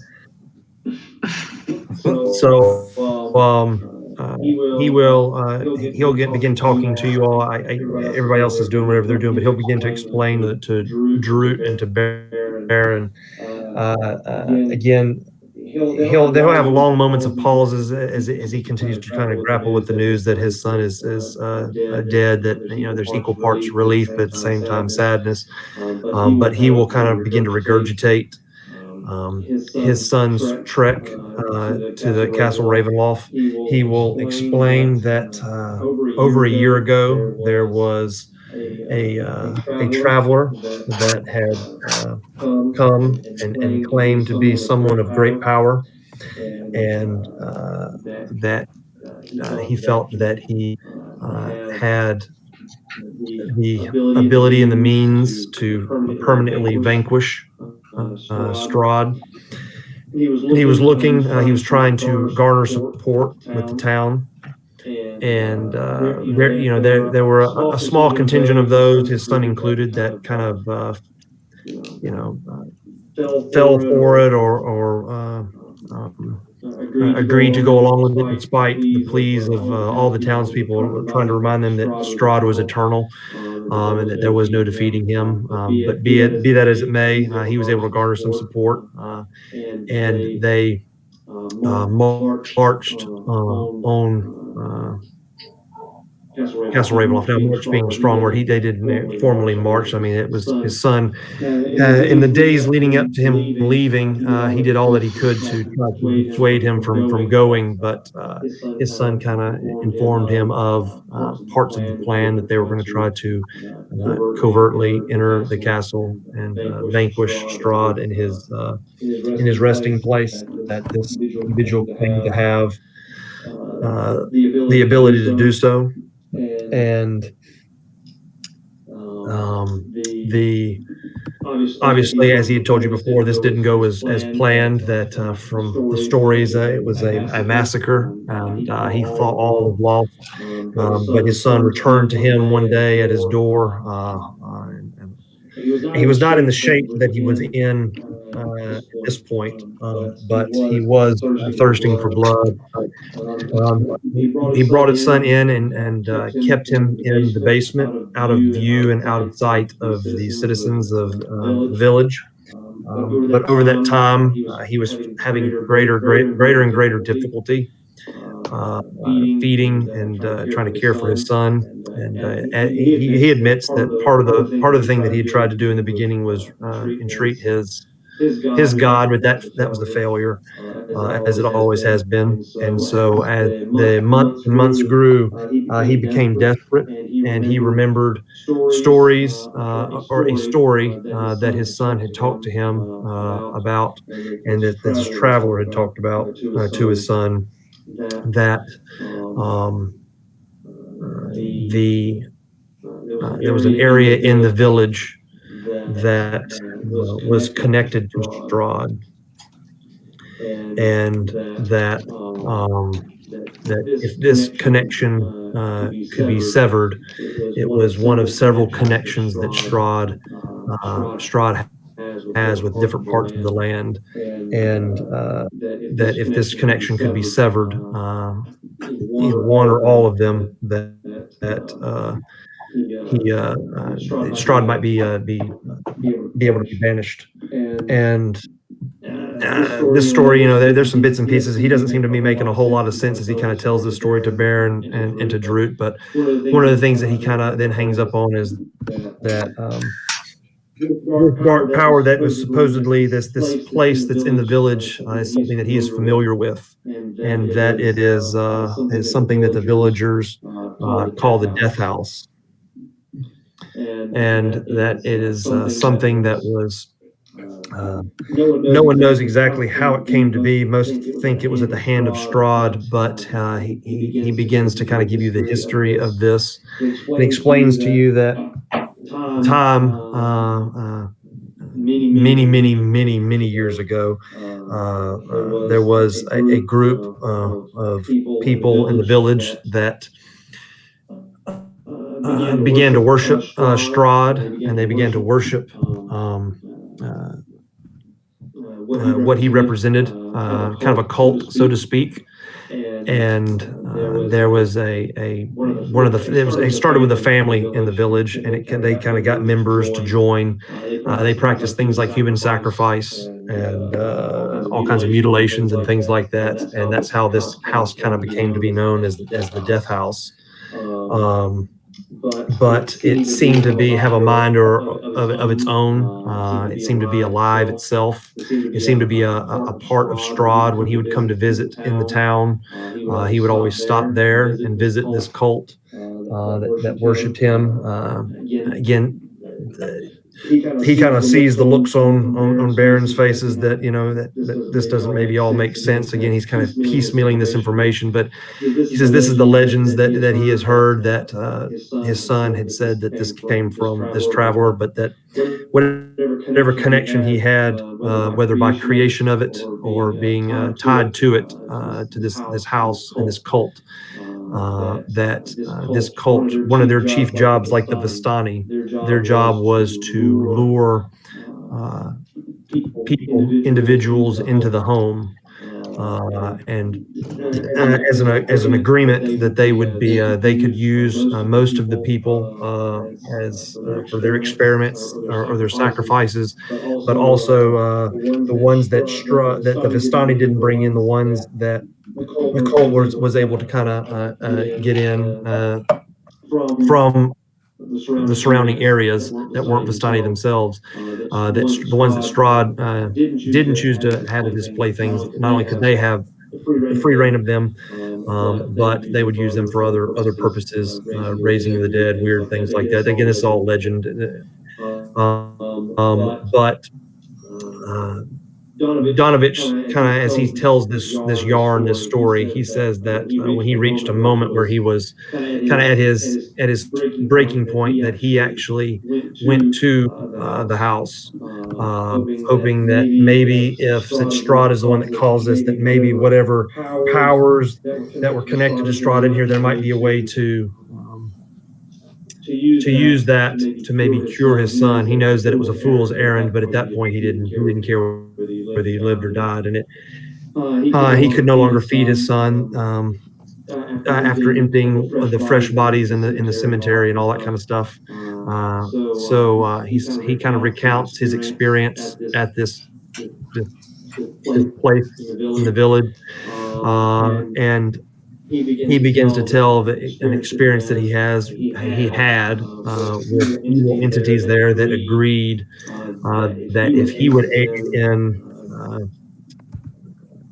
helping them attract or lure more people into the house for their experiments or for their sacrifices, that they would make sure that his son was fed some of these people. And so he admits that he did not find the answers that he was seeking, but in desperation, he entered into this pact with this cult, and that that was the only way that he could find a sustainable food source for his son. And so he admits to you that he knows that there are several Barovians and citizens of Barovia, the Barovian village, that he had a hand in luring there, and that they may have either ended up a horrible end by this evil entity that lives in the home, or worse, fed to his son. And so he kind of relays all this in kind of bits and pieces. Again, you can kind of tell he's leaving certain things out. Some things don't make a lot of sense. But that's kind of the story that he feeds you, is that's as far as the travesties, the sins that he's committed in trying to keep his son alive. But now that his son is gone, he kind of looks at you after kind of spinning this yarn to you and says, I would like your help in making amends for those sins and destroying once and for all this place. So Drew's got just a blank look on his face, clearly not understanding 80% of what was just said, and is going to look at Baron and be like, Lord Baron, did you understand that? Just barely. Yeah. I mean, the short question would be, how many people went with your son, and how many people came back? He'll say approximately 30 people went with this person who alleged to be a wizard, and none save his son came back. So who's in charge of this cult? Well, they went to the Castle Ravenwolf. Yeah, okay. If that's what They're not connected. Well, that's what he said. That's what the legends. He says. I know it's difficult to kind of understand. Everything seems to be tied to Strahd, but this particular place in the town is, at least from what his son told him, based on what this traveling wizard had relayed to him. So what do you call that? Hearsay or by proxy. His son had said that this place in town was a place of immense importance to Strahd. So we need to burn it down? Is that what you're saying? He looks at him and he says, "Well, the villagers over the years have tried to burn it down many times, but because it's connected to Strahd, similar to Strahd, there's something else that kind of keeps it alive. The house is alive itself, but it always rises from the ashes or from the wreckage. I have full belief, having been there, that the cancer lies within, and that the only way to just truly destroy it is from the inside. I can't confirm the validity of whether this is truly a place of importance to Strahd, other than that he has been there. He does visit it. People have seen him go in and out. But I can simply tell you that the reason I tell you this is because I can no longer, now that I'm free of having to this agreement, this pact that I made to feed my son, now that he is truly gone, I would like to make amends for the horrible things that I've done, and I would love to see it destroyed. Let's get in Do there. I believe him? Yeah. There you go. That was a crit. Yeah. He is telling the truth. Okay. As far as he doesn't quite understand or know for sure 100% Yeah. whether it's something tied to Strahd, but yes, he is telling the truth that this is something he's had a hand in. I was just making sure he wasn't actually like secretly mad that I just ended his son's life. And No. Okay. If anything, it's kind of it's almost like an info dump, as far as, when someone has kind of like a criminal or something has finally been caught in the lie and they're just kind of now admitting to everything. He's Gotcha. having Yeah, I'm with you. he's having this conscious cleansing where he's just now kind of spewing everything, and he's looking for he's looking for Yeah. First step to write it all. yeah. Yeah. All right. Well, we know where this house is, don't we? We've already seen it when we first came into the town. Are you asking me or are you asking him? The rest of the group.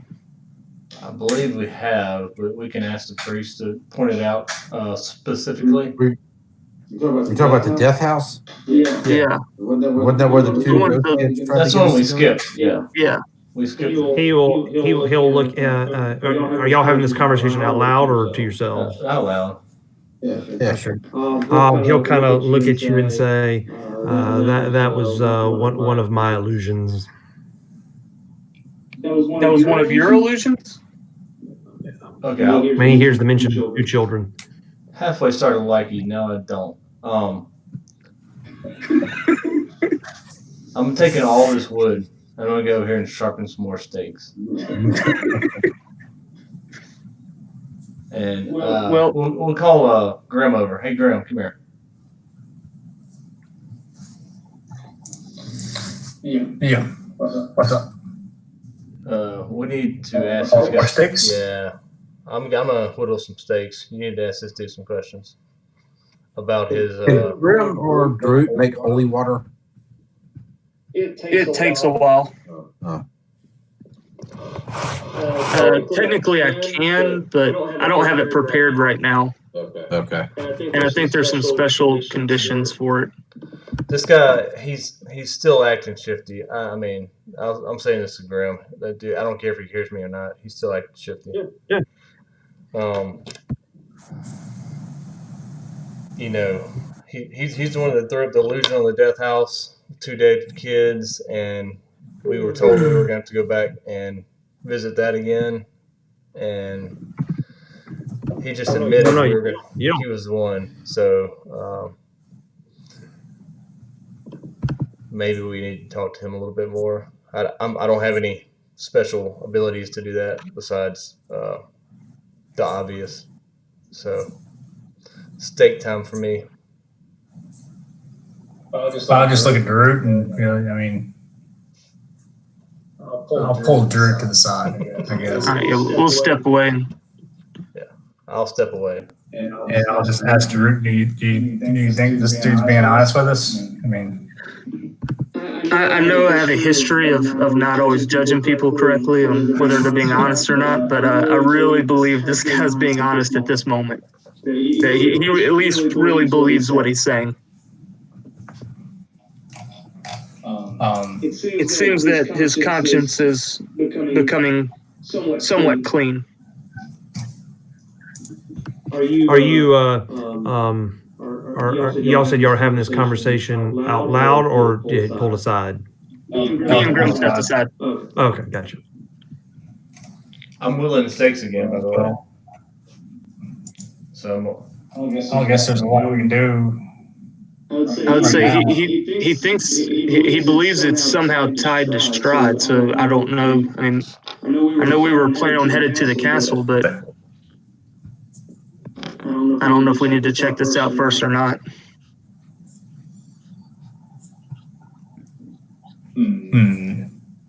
So we have to destroy the death house before we can kill Strahd. No. Is that what he's saying? No? Okay. the death house was an illusion he made. Is that right? Is that what he said? No. I mean, if you want clarification, or are you asking him that? No, he's not saying that the death house is an illusion. He said that the children was an illusion that he created as a means to help lure you or anybody else that it can for its ulterior motives of not only I the understand. I misunderstood. Yeah. I thought he made the death house. now.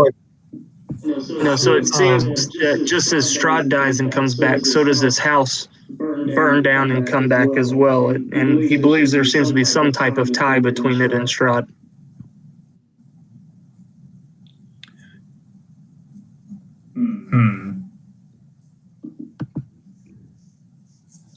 He'll see you just kind of y'all discussing this. He can't hear anything that you're saying, but he will say, if you have, if you don't believe me, and I have no, I fully understand if you wouldn't believe me. There are people in town that you could talk to that will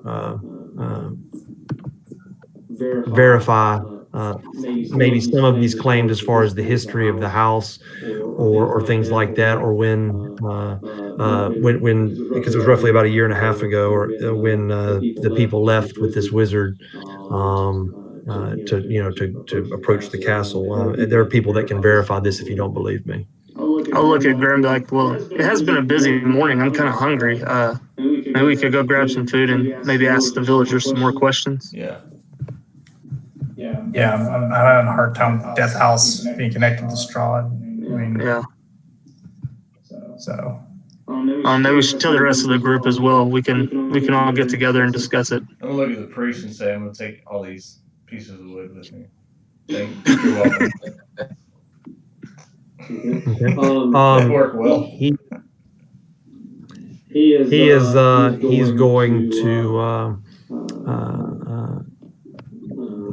look at you and say, take what you want.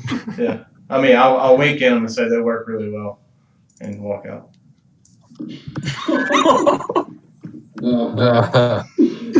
Dang.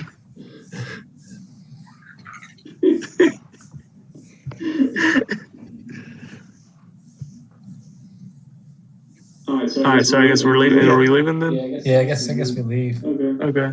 I don't know. I mean,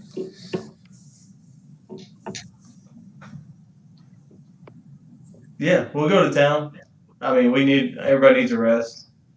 Yeah. So it's about resty time anyway. Yeah. I guess. What kind of day is it? It seems like it's been a super long day. We've been underground. A lot has happened, I think, in a short amount of time. It's definitely been a short period of time, because when y'all woke up is when y'all had the battle with Strahd, and then y'all went out, and then that was when the clouds came and y'all had the fighting street, and then y'all went to the church. So I mean, y'all get more done before 7 a.m. than most people get done the whole day. So it's probably Yeah, it's probably roughly around getting lunchtime at this point. So it's siesta time. Yeah. We're in Mexico? Siesta. Yes, a siesta. Siesta. All right, so y'all are gonna step out into town. Yeah, why not? Okay. So yeah, y'all kind of leave there. Anything that y'all done with him? Yeah, I mean, I'll just say one final encouraging word to him before we leave. I kind of feel like we should kill this guy. Yeah. I No, we mean, didn't make this guy loud, Drew. I mean, I've seen he's had a rough day. I'm not in it. I have hope for him. I mean, he did try to lure us into a death house. and how did he do that? Like, I did a Know Your Enemy. He's lower level than us. He has bad constitution. Easy spell. What's that? Yeah, just some kind of minor, because I mean, as soon as I reached out to touch the boy, we knew it was not real. Yeah, it's easily done, but still kind of Shitty. chicken shit. Yeah. Yeah, well, his son's, he knows his son's dead, so. All right, hey, I'll just ask him, is he gonna be here the rest of the day? He nods. You know, again, he's pretty much resigned to the fact that there's not much left. So he just kind of goes back to the altar as you ask that, and he says, "I have nowhere else to be." We're gonna get some food, clean this place up, and have some self-respect. Fix these benches. I'm tired of making steaks out of it. All right, so y'all will turn from him, and leave the church, and find yourselves back out in village.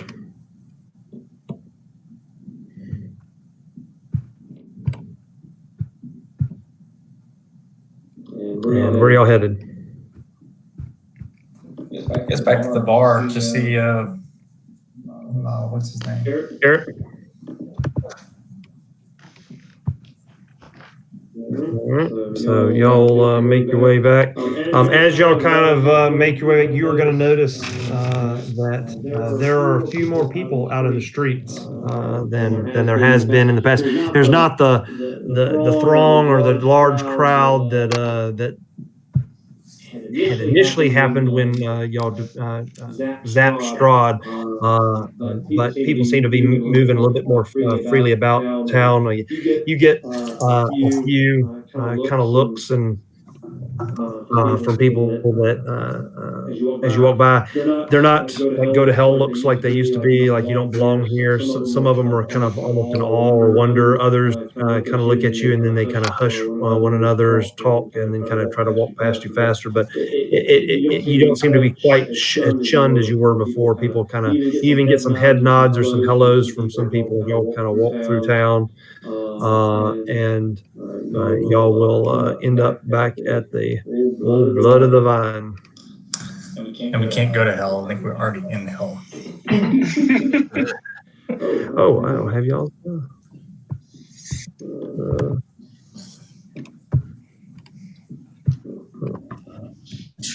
Where is all those people? I guess I forgot to. They should still be there. Don't know why. All right. You there, Carrot? You got your sight, Carrot? Yeah. I don't know why those got removed. They should have stayed here. All right. The lion. So I guess you move them wherever y'all would be. All right.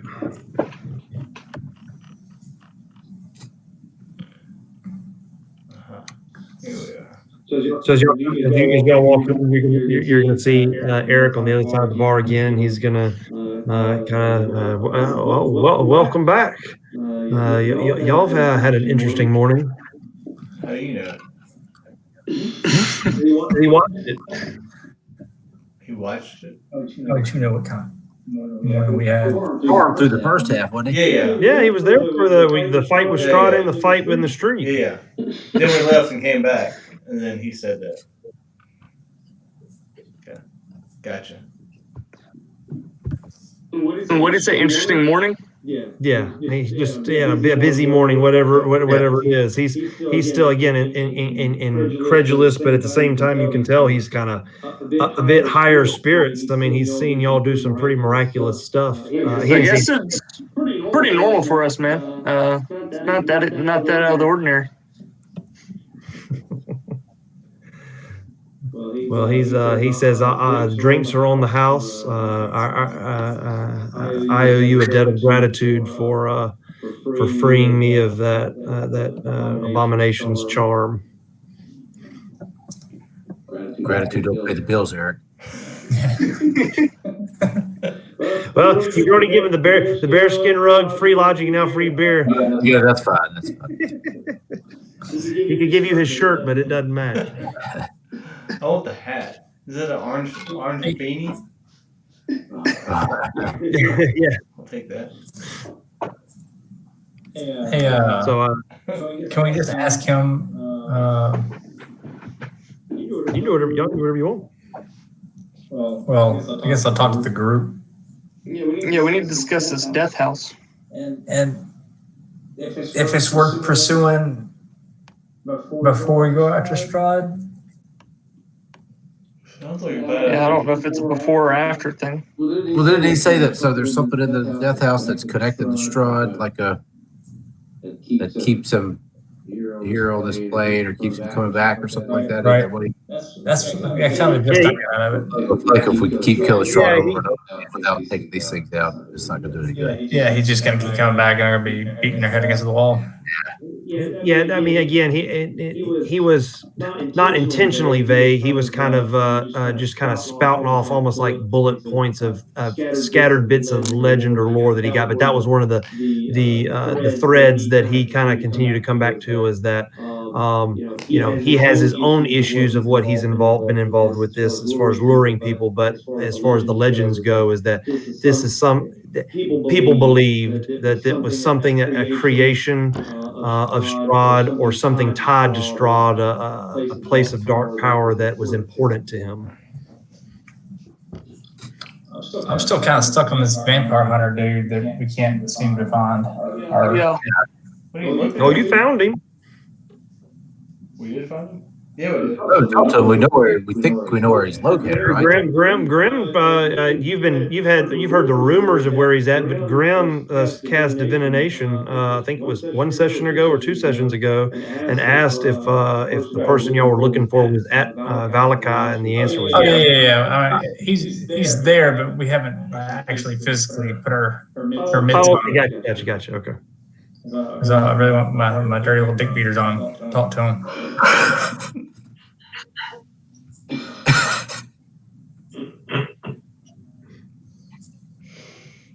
Well, we can go do that.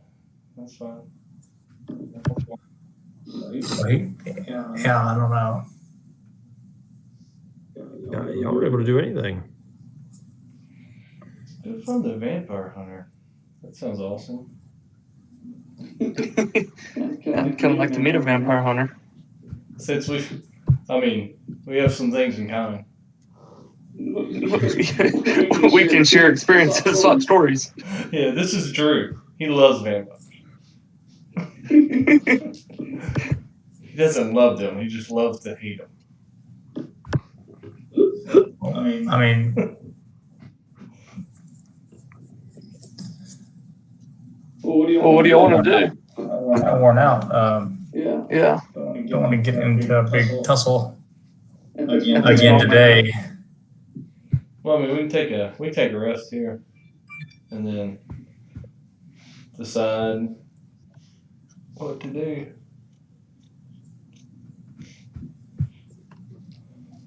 We've already shamefully killed a vampire today that was stuck in a cave for God knows how long, a year.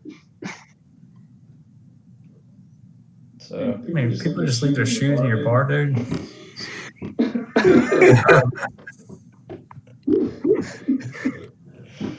Let me zoom in. I'm so far zoomed out. Where is this at? Oh yeah. Hey, I didn't make it. Not your fault, it's his. I don't know what to do. That's all. I mean, like you said that he's talked to you about that. Y'all now know where this supposed vampire hunter is. It's been maybe I can't remember, a session or two. It's obviously been a week or it so was since we last, played. it was last session. Ismark had talked to y'all Mhm. about his sister, and it said that come see him. And of course, anything else that you would want to do, possibly. But Well, I do want to ask Eric, does he know anything about the death house? if you kind of get his attention, turn around and say that to him, and you'll see him kind of give a shudder and say, "Oh, that's I give that place a wide berth." Yeah, understandably. But I've heard rumors it been burned down and comes back. Is that right? Says, "Oh yeah, that's every town. I guess no matter whether it's Barovia or wherever you gentlemen come from, I'm sure you realize every town has got a place like that, something part of town or a place that you tell the locals to steer clear of. It's been a blight on this village for decades. It's a you probably saw it coming in. It's one of those places that you can just tell by standing outside of it that it's no good. There's been some funny business that's gone over it or been around over the years. It's been burned down several times, and inevitably, it always seems to somehow rebuild itself. You mentioned a minute ago, y'all are kind of used to performing feats such as you have. Well, kind of here we're used to horrible things like that on a daily basis. So it's after you see the house rebuild itself, 4 or 5 times over the past couple years, you kind of just ignore it. Yeah, Eric, I'm just gonna let you know right now, man. That's not normal. No, I mean, not where we come from. It's not really a normal thing. He says, well,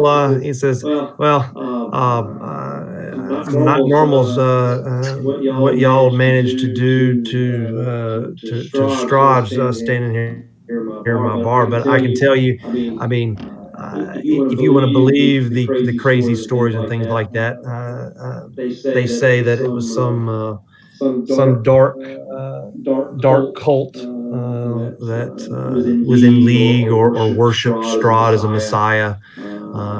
Allegedly, there was some family of Barovians of this village, some wealthy family, decades and decades ago, that while most of us would like nothing more than him to be destroyed, they worshipped him. They got others to follow suit, and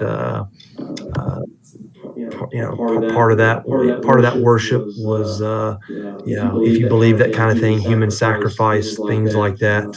Some say Strahd even partook of some of these rituals there, but again, I don't give much credence to that other than the fact that it seems to be some type of dark magic that as long as you don't go near it, it doesn't seem to have any sway over me or anyone else. So clarify, is the families or the cult? I mean, are they still around? Have you seen them, or are they long gone?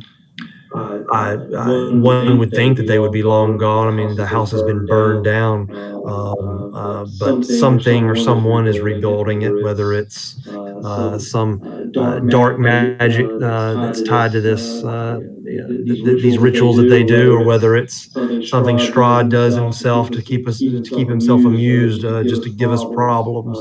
One is only making guesses at this point, but again, I'd stay clear of it. I mean, they're in the house, right? look at Drew. Huh? I'll look at Drew and be like, obviously they're in the house, Okay. right? I mean, that's what I'm thinking. Right. But if it's there, man, we can circle back around to this place if we want to press on to some other things first. It doesn't seem like it's going anywhere anytime soon. Correct. I mean, can we burn it down? I kind of want to see it rebuild itself. I was kind of thinking the same thing. Let's just burn it on our way out of town and as we leave. I second that idea. Okay. Third. I think it's the cult of the dragon anyway. So. What? It's a joke. I mean, I heard everybody. I didn't hear you. Baron, you cut out there. I didn't No, I hear said it's probably the cult of the dragon again. Oh. I mean, do you have any marshmallows? I want a death marshmallow. Who's got the fireball? Not sure what. Not sure what a marshmallow is, but sure. This is it. Puffy sugar. It's fine. That's just a gigantic ball. It's delicious. Delicious with bird. At this point, though, Drew will look across the table and say, "Carrick, you've been uncharacteristically silent on this issue. Which way do you want to go?" I'll do whatever y'all want to do. And I get up and walk upstairs.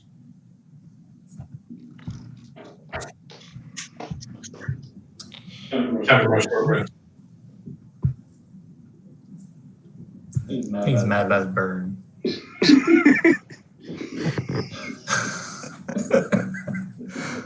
That's really funny.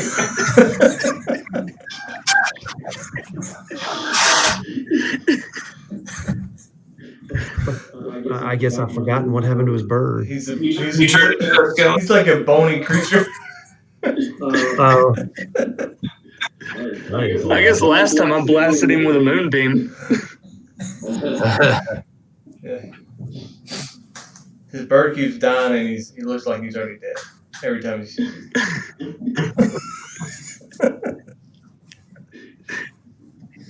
I mean, we can talk to more people, or we can go take a rest. Shit, I said we take a rest. And we could probably all use a rest. We're at the place to take a rest, so.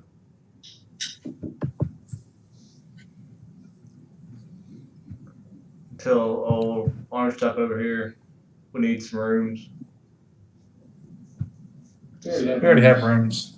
Yeah. He gave us the whole floor. Yeah, you're right. Eric. Yeah. Eric gave us rooms earlier. Yeah.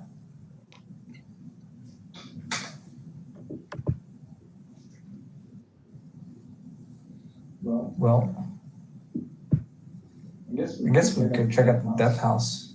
I don't know what else to do here. What, after a long rest? Obviously. I know. We can go look at it.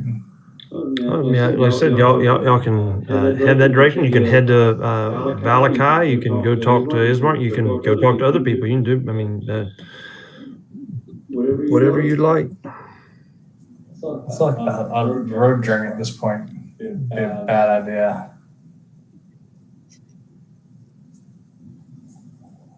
Okay. I have zero idea where to go.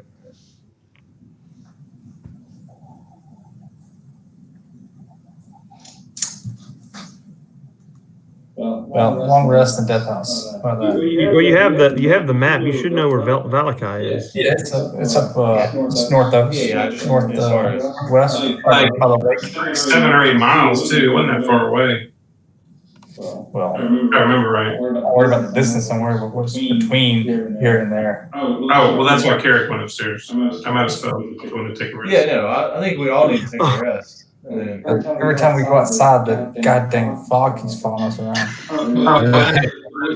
Well, Carrick's not at the table, but Brandon will say that I'm pretty sure when we wake up in the morning, Strahd's going to meet us again here. So maybe getting on the road might be a good idea while he's not necessarily here. That's Brandon's thought, not Carrick's.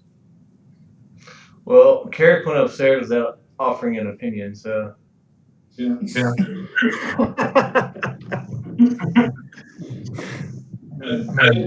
a little metagaming. Just a little metagaming. Take it from yeah, you're right. Carrick's upstairs. He's hanging out. Carrick's already in the bubble. Maybe locks the bubble. He might go out of the bubble. My bubble. I need some private time.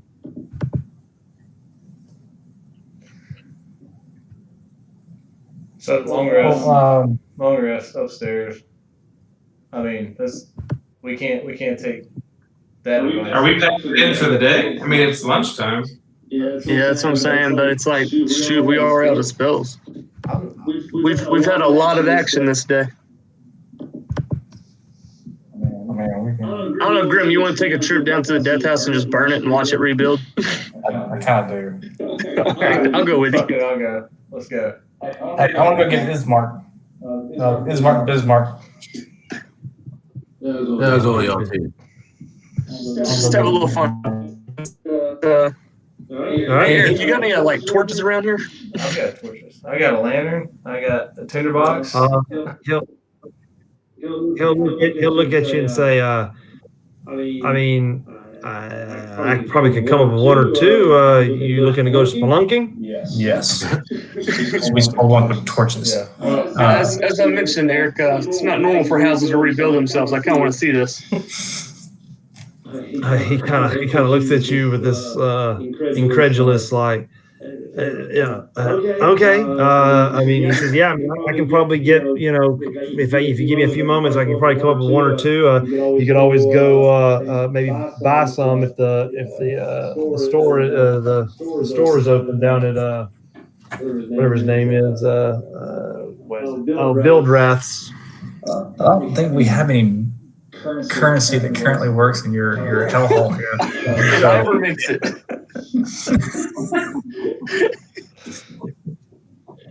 And so I just noticed that. So he goes, I'll try to find you one. Give me a few moments, and he'll walk off.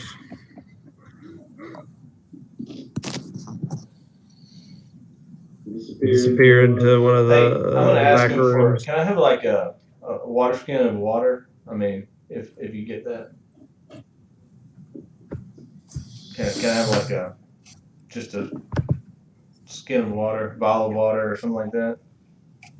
He'll come out and he's got one torch, and then he'll say, "Water skin." I don't know if I've got one of those, but let me go check, and then he'll disappear again. It doesn't have to be just an enclosed vial of water. Okay. He'll turn back and then head back, and he'll come back out and say, "This is the best I can do," and it looks to be kind of like some type of basic rudimentary type canteen type thing. Canteen's perfect, even better. Good. I'm gonna badge Carrick and be like, hey, go into the death house if you want to go. Have fun. All right. Yeah. Carrick's not coming.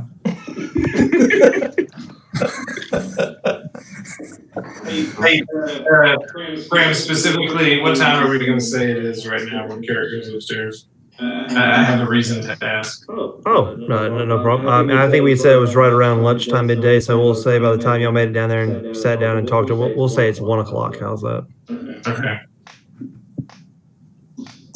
Cool. Okay. All right.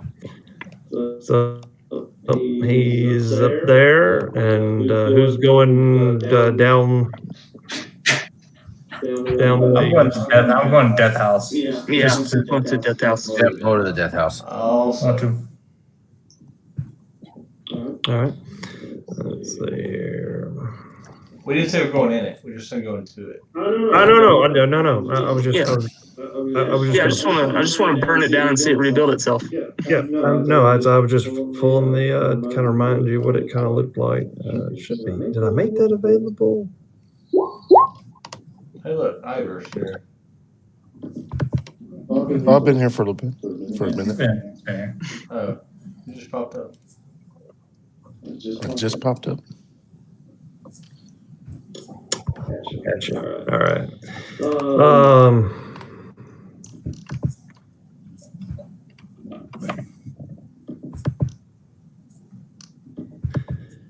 Right. So y'all will. Who all's going? I think everyone but Carrot. Yeah, I think everybody would care. Okay. So everybody will kind of exit the old blood of the vine. And let's see here.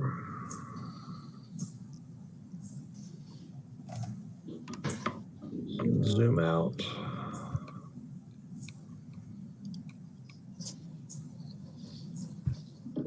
All right, so y'all head down the road. It is. Let's see here.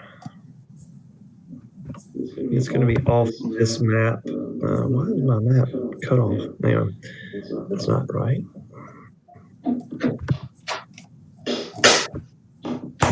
it goes. Okay. So y'all are going to make your way down the main road back to the way you came, back to the east, as you kind of get out of the village proper. Oh, all y'all's tokens are still up at the church, but that's all right. You'll kind of hit the outskirts of town, and these homes kind of thin out, and you start to recognize the lay of the land in which you came through or came in. As you get about halfway out of the outskirts of town, and you start to see those large gates that you had walked through into the village from the forest, you kind of see that things are really looking kind of decrepit as far as the structures go, and then you recognize the spot where these two illusions had kind of gotten your attention, and you spot that house I just threw out on the screen a minute ago. You recognize the one that looks as one that just described by everybody as the death house, and also the spot that again where you met with these children.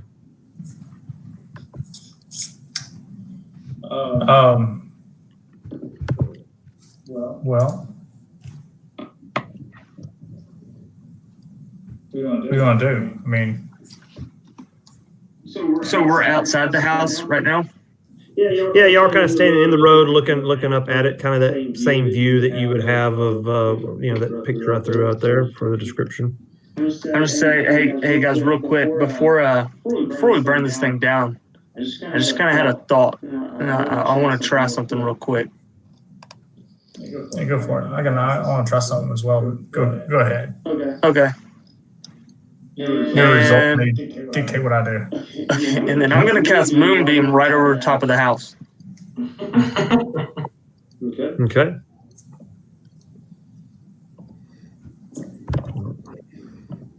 Just in case this thing was like some kind of shape changer.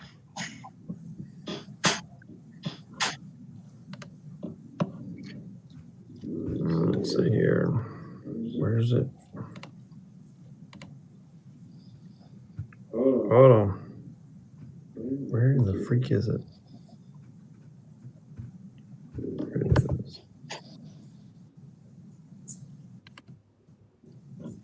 And now that I pulled it up, what does it do? Makes a con. Is that what it does? Yeah, con save. Disadvantage if it has shape changer. Say that again. I didn't hear you. I said it's at disadvantage if it has some kind of shape changing ability. Yeah, there we go. Where's my sheet? Hold on one second. Where did it go? There's so many tabs here. All right, out of game though, real quick. So this thing does have its own character sheet. All right, not that I'm going to use that, but Wait, it's a disadvantage? Oh, snap. Okay. Oh, it saves. It'll still take half damage of that though, but it doesn't revert to some other form. So at this point, Drew thinks, okay, no, it's just a house. No, you won't think it's just a house with that. When you cast this moonbeam, obviously it does some structural or some type of damage, we'll say, to it. There will be a response from this structure. You will kind of hear almost like a creaking, as if it's moving. But you don't discern any movement by the structure itself, but it sounds like it's creaking. And you will see different lights, kind of gas lights, kind of come on and go off in the different windows in the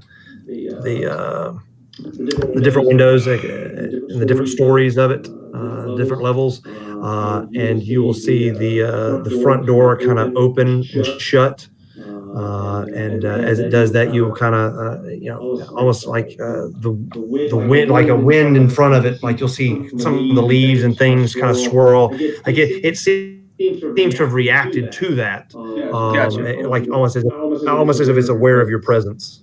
All right. Well, I'll look at Grim and be like, "Hey, Grim, you're up." But also out of game, I don't know how you want to play it. But if that moonbeam's still sitting there, I guess it's gonna have to keep making con saves at some point.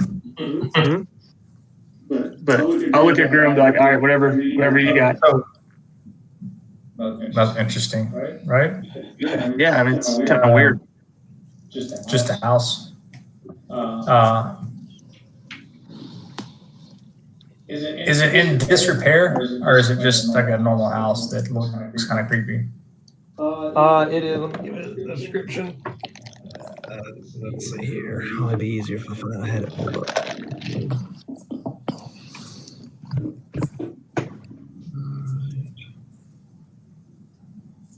I have so many things open.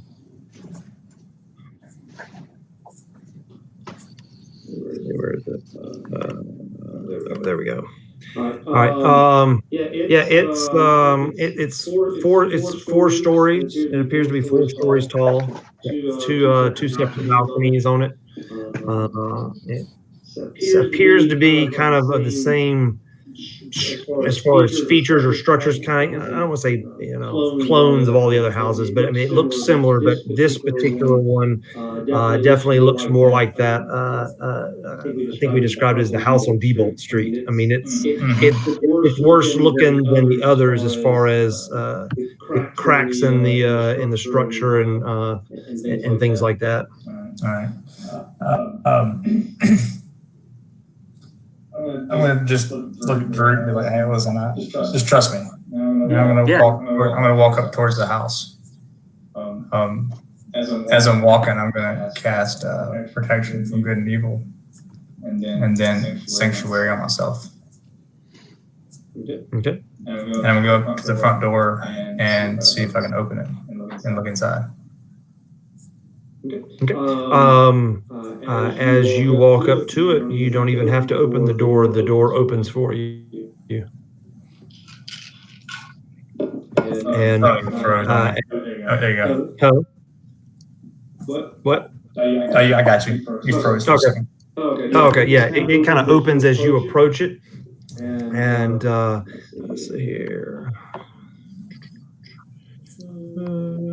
As you kind of walk, it's kind of like this little courtyard area, this little fenced-in area right in front of it. Those gates are open, but you see past that actual doors that lead into the house. From what you're able to tell from the room that you're able to see, it appears to be in complete and utter contrast to what the outside looks like. It appears to be in good shape. It seems to be well kept. Normal floorboards and well-oiled door panels on the entryway. One or two of the windows right on the insides appear to have drapes and wallpaper that hasn't faded.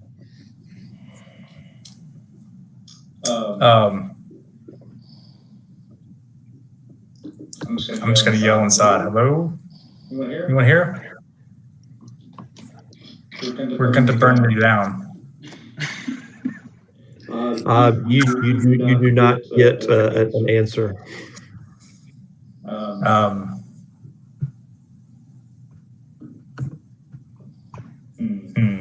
All right, I'll walk in a little bit further. Okay. Are you walking like in through the door? I'm following him, but I'm making sure I'm holding the door so the door doesn't shut on anybody. Okay. Yeah, I'm gonna go through the door. Let's see here. Hold that up because we said we weren't going inside, but I'm just looking. I'm not. No, but I mean, to put so you can see what you see, I'm gonna have to. Just looking. Let's see here. Where's the page?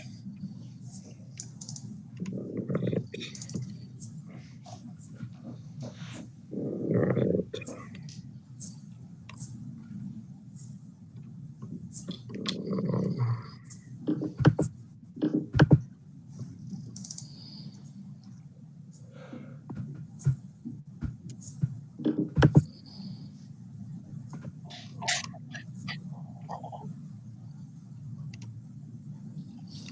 All right, there we go. All right, so you'll walk through this kind of wrought iron gate, past the wrought iron gate. On it's got normal hinges, and you'll walk actually past that into this little tiny foyer, this little portico. That's the word that I was looking for, and I guess drag you to it. Is it your name or your picture I drag? I can't remember. Name, I believe. Yeah, that's the video, like you dragged the video or something. Yeah, I just didn't know whether to drag the actual picture or his nameplate. Yeah, I don't know. You'll get like 3 little lines next to my name. You grab it. Does that work?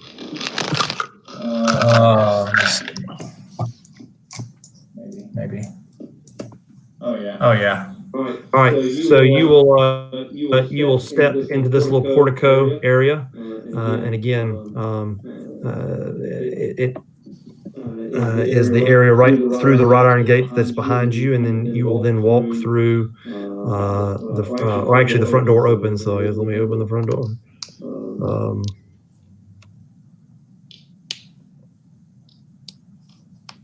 right, front door opens. And so that is the smaller entryway that you will see. This particular area kind of seems to be a small foyer.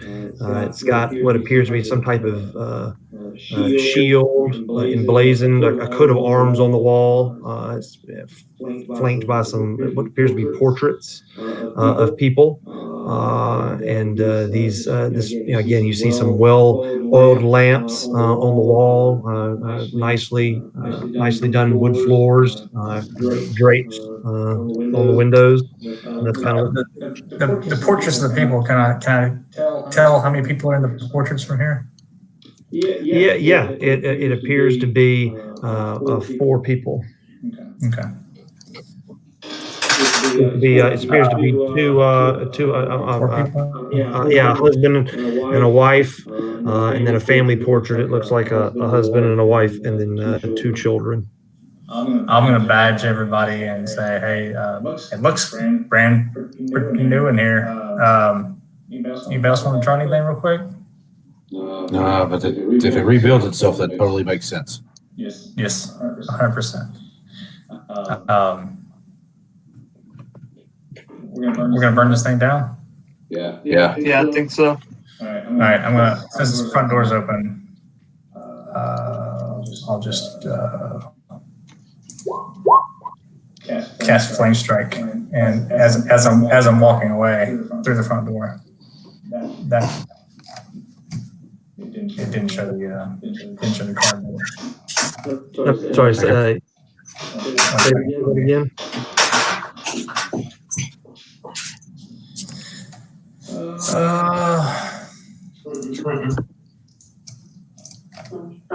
I gotta change my spell card. real quick. I'm walking off by the time he's doing this, so I don't get prepared. Yeah, I'm walking away, looking through the door. All right. So you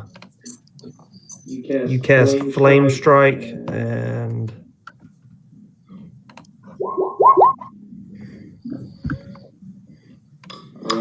as you cast that, you'll notice something odd, slightly off. That as you cast it, it almost appears as if the curtains kind of seem to move, as if it's trying to avoid or repel or get away from this incoming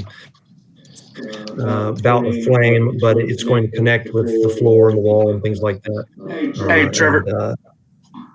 Hey, there's also 46 radiant damage with that as well on top of the It's fire. radiant and fire. Yeah. Okay. Oh yeah. It didn't roll the radiant, did it? Yeah, that's what I was saying. It only rolled the fire. I just wanted to point that out, that it's both. Okay. So what's the total then? Let me see. Wait, that's 14, 16. What is that? 32 total.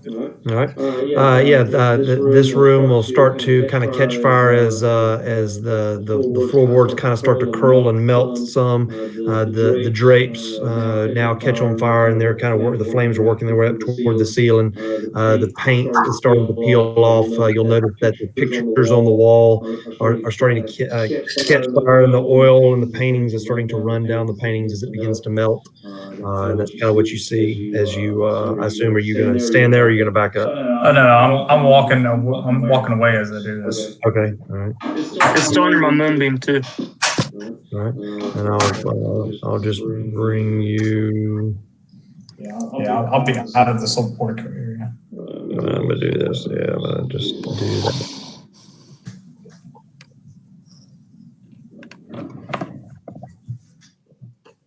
All right. And that's what's happening. The fire's starting to spread in that foyer room. I'm sorry, you kind of lagged a bit. I didn't catch that. I was just saying, you answered the question, that it's still on fire. Yeah. I got a torch in my bag of holding. I'm gonna pull it out, light it, chuck it up on the roof. Okay. All right. Go ahead and make I guess if you're gonna chuck it, make a strength check. Oh, I'm probably gonna miss it. Jack burns down a neighboring house. Where's strength there? Oh no. Hey, Nice. you will get that. You get it lit, but you will get that sucker. It won't make it to the roof of it, but it will make it up to the balcony, the highest balcony. There should be a 17. I don't know why it's adding a +2. It should be a 17, not a 19. Okay. Well, either way, you got it up there, so it's gonna hit land on one of the balconies, and I mean, y'all are down at the bottom. You're not gonna see anything for a little bit, but as you kind of stand there for, I don't know, maybe 60 to 90 seconds, you'll kind of start to see the flicker of some flames as it's caught something up there on the balcony ablaze, and you'll start to see some flames creep up the siding or the stucco of this house.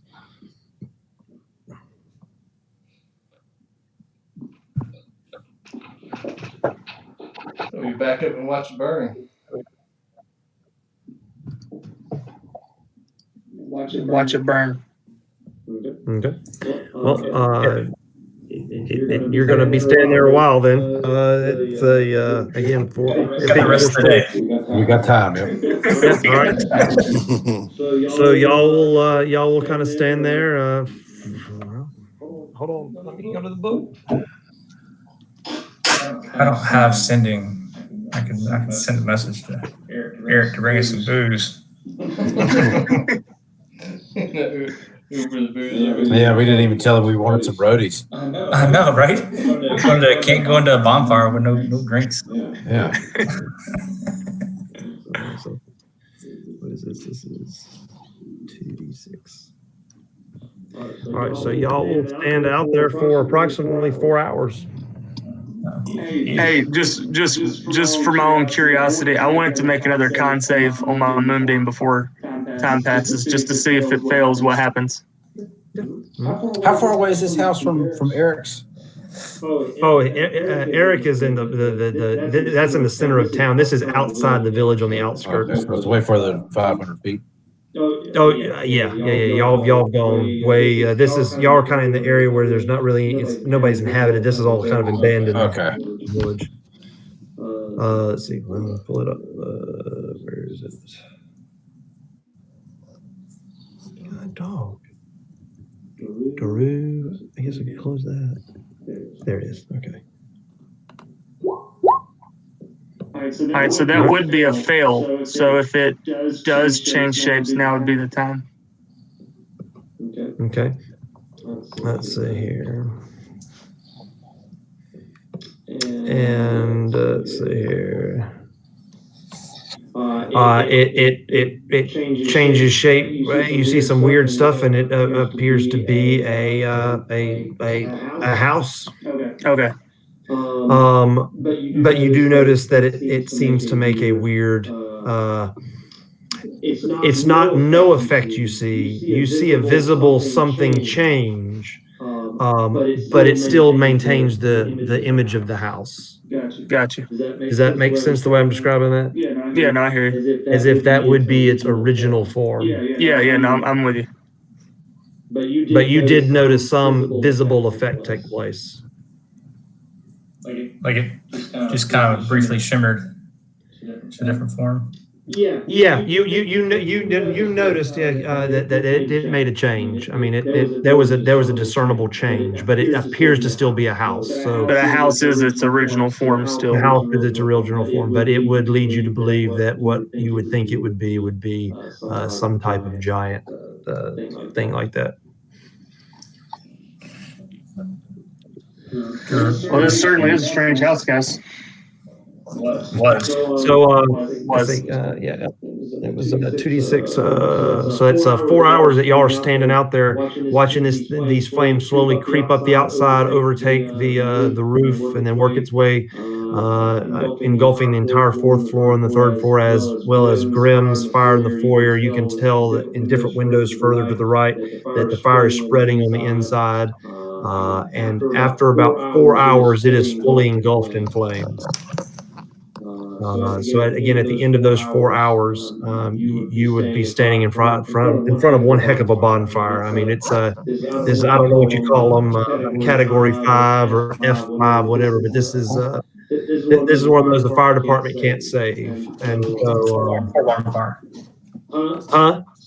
4 alarm? Yeah, 4 alarm, 5 alarm, 6 alarm, whatever it is. It's the hottest chili you've made. So this thing begins to, as you hit the 4 hour mark and it's fully engulfed, you will start to hear some crashes as things begin to kind of fall apart. You'll see the metal fall off the hinges that have now melted. The awning out front, or the part of the thing right above the front door, kind of crashes. You'll see the roof collapse, and again, visualize any house that's just engulfed and collapses upon itself. You'll start to see that at the very end of the 4 hours, and with that, it'll kind of some period of time after that. I won't roll for that, but we'll say within the hour, it's starting to become the fires are starting to kind of put themselves out just because there's nothing left to burn, and you will have a large pile of smoldering debris that's this pile of debris is almost 2 stories high. That's how much debris and part of the structure is left. That's just kind of smoldering. It's been fully destroyed. Mm-hmm. Well, that's fine. How long do you think it waits to build this stuff back? Oh man, that's what I was kind of curious about too. Maybe. You have a time lapse like parrot or something we could put on I want a vicious mockery of this house. It's so great. Okay. I want a vicious mockery. See if it's still alive. I love that. All right. It's a big old, call it a big old pile of rubble. Okay. The hobo wouldn't take a dump here. Terrible house.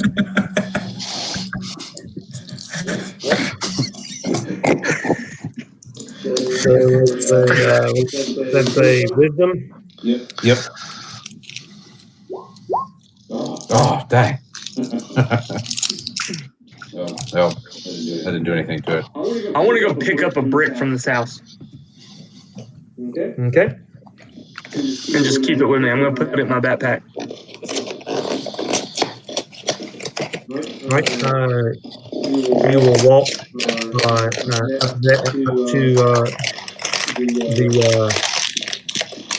the house. Or the debris what's left of the house.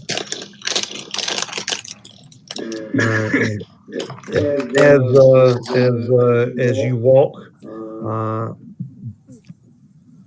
I need you to make a perception check.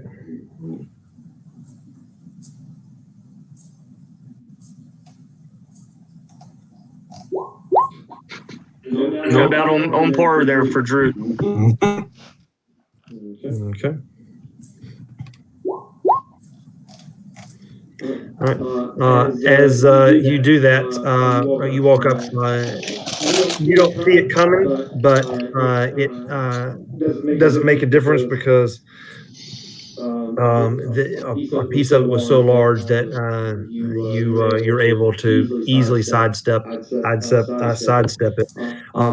But it appears to be something that piece of the debris in your general direction, and you just kind of take a step to the right as it does that. What did it expel? Like brick or wood or something? Like, so yeah, part of this part of the burnt like metal that hadn't fully melted. But it was part of the house? Yeah, it was part of the house. All right, I'm just going to pick that up and walk away. I want to hold on to this. I want to see what happens to it. Okay. Is there a mailbox out in front of the house? I need you to make a strength save. Strength save? Okay. Really? Wow. That was with a +6.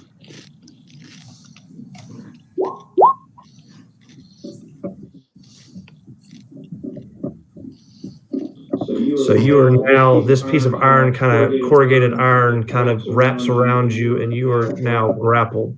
Nah. Dang. Rude. What happened, man? What the hell? It's grabbed onto me. But he's a ways away from the house, correct? Correct. Yeah, it just threw it at it, kind of projectile, and then he picked it up. That's This funny. house was strange, man. Somebody want to help me get this thing off my arm here? We just take you like this. This would be awesome. I now have like a living weapon attached to my arm, I guess. I don't know. Just let you fight with it for a couple days.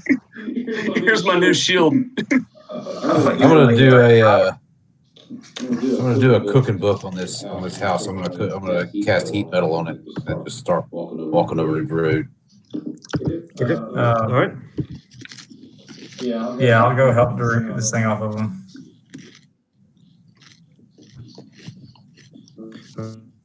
Okay. So it will do that, but Drew will have to, I guess, do the same thing since it's touching him. I think you could just pick one piece of metal, right?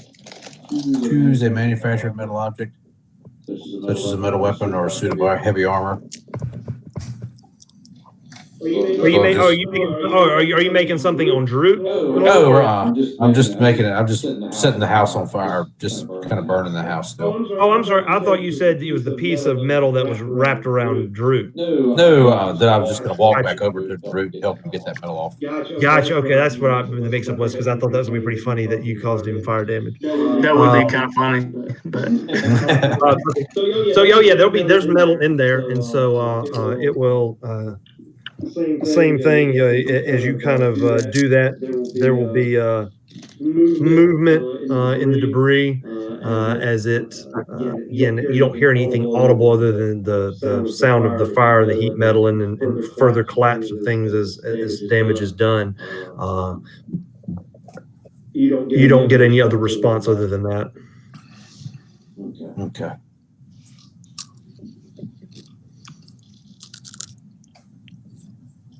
I'm gonna go try to pull the metal off of the root. So Okay.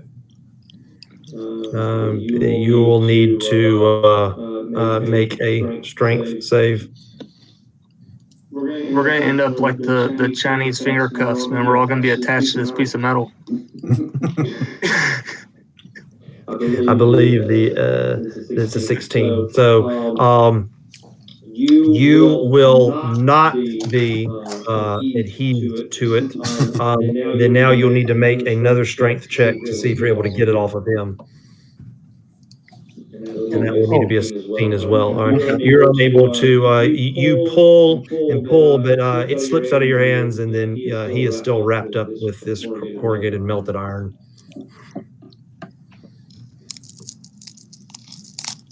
But you're not stuck to it. but I'm not stuck. Okay. And let me go ahead and roll this.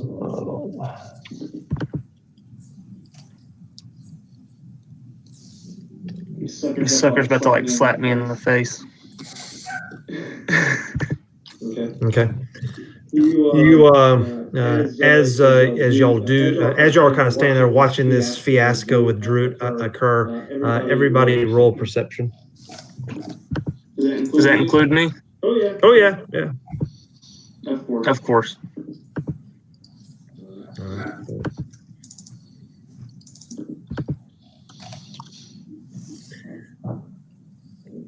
So Grim and I don't know what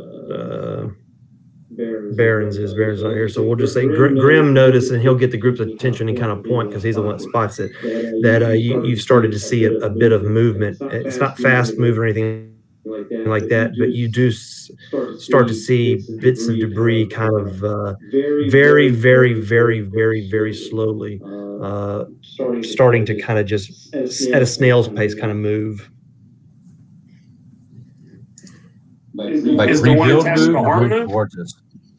Say again, that was two people. What now? That's like rebuild move or like move towards us? No, it's not moving towards you. Like pieces of the house seem to be moving in different directions. And I asked, is the piece on my arm moving? Not yet. It's enjoying its home with you at the moment. So.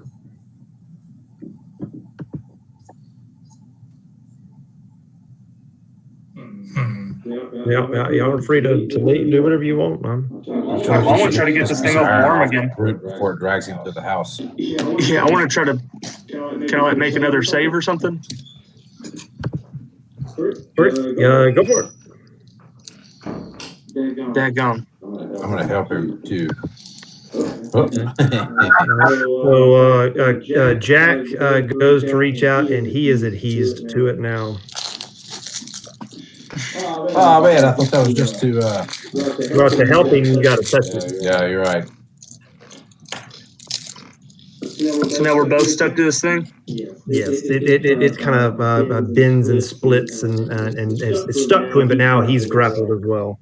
I forgot it off of him. No, I didn't. I failed. His first one was he touched it and he wasn't adhesed, but then he made a second to free him of it, and he failed that one. Oh Jesus! I got to admit, a lot of ways I thought the evening was going to go. I didn't know that y'all were going to burn down and start playing pull and tug with. Yeah. Can I try?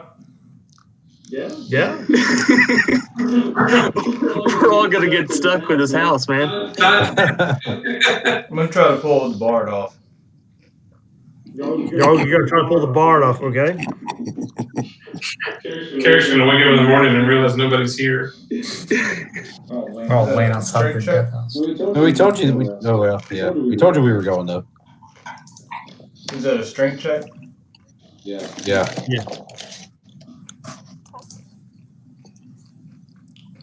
Shit. You try to grab Jack by the feet and pull him, but you are unable to do anything. Grim, come grab my side. Hey, is there a tree anywhere around here? I mean, there's probably a couple of dead ones, yeah. Like with some good like stumps, maybe. Hey, I got myself out. I can do a strength save, right? All right, yep.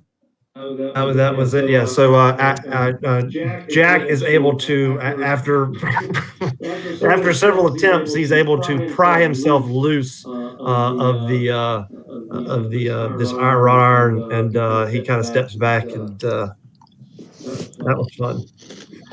I'm gonna take my 50 foot of rope, tie a lasso, Okay. throw it around Darut, and then tie the other end to a tree. Push Drew. All right. What portion are we tying it around him? Well, I'm just gonna kind of lasso him. I'm gonna like lasso him, pull it tight, and then pull the other end. And All right. The rope is now adhesed to the wrought iron. that's good. Okay, that's fine. I'm just letting you know. I'm gonna tie the other end around a tree. Okay. Hopefully it won't. I'm just gonna kind of look at everybody and be like, hopefully he don't start pulling him back toward the house. If it does, hopefully this tree will hold. So, the rest of you going to join Carrick back at the end, or are we going to do something else with Drew tied to a rope to a tree, grappled by his Hey, fin? well, let's do this. How about I just bring this piece with me back to the inn? I want to see if this thing tries to go back to the house or not. Well, if you're grappled, you have 0 movement. Oh, He can try to save the grapple though. Yeah, he can try. He can try to save again. He was like he said, y'all. If y'all are going to go, y'all are just going to leave him here tied to a rope. No. No, I'm not gonna leave him tied to a rope. okay, So- save that time. All right, so yeah, he saves. So this time, he tries and tries, and he is able to finally wrestle loose from this adhesive the wrought iron piece of metal that was thrown or flung at him that he picked up. Is it kind of clings to the ground, tied to a rope, tied to a tree. Okay, then. Hey, Ivor, do you mind if I take the rope off the tree and tie it to me? I'm just going to drag this thing behind me. I just want to see what happens.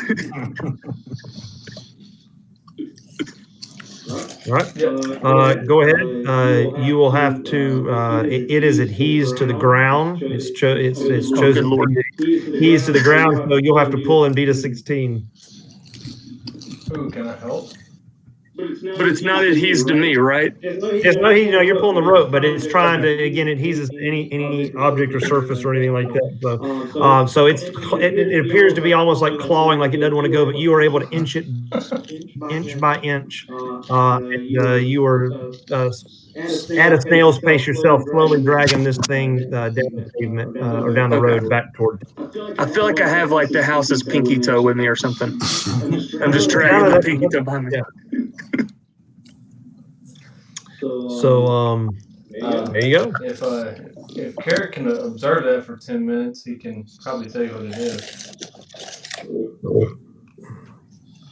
All right, let's get this thing back to the inn. Well, y'all will all, if you're staying with him, y'all will all walk very slowly. I'll meet y'all there. Go ahead. I'll meet y'all there. Yeah. Well, assist after him. 4 I can hours assist him watching the pulling. house burn, the first thing I want to do is get something to eat. I get back there.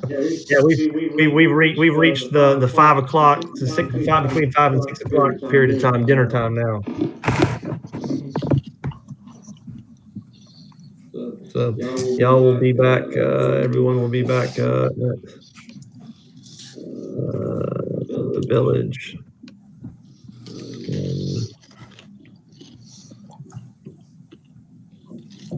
All right.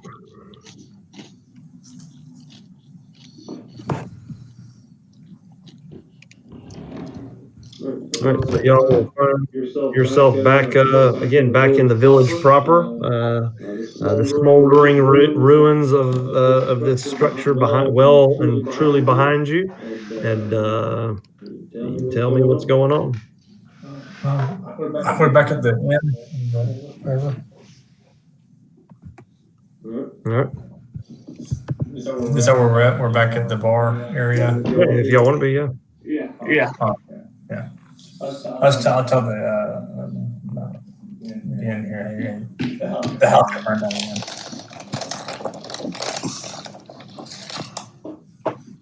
All right, I gotta go to bed, guys. Yeah, All right, man. Yeah, bud. Yeah. All right, we're back at the end. Like, hey, somebody go get Carrick, see if he can tell me what's up with this piece of metal. Oh, badge him. Carrot. You wait. Yeah, I'm busy. What's up?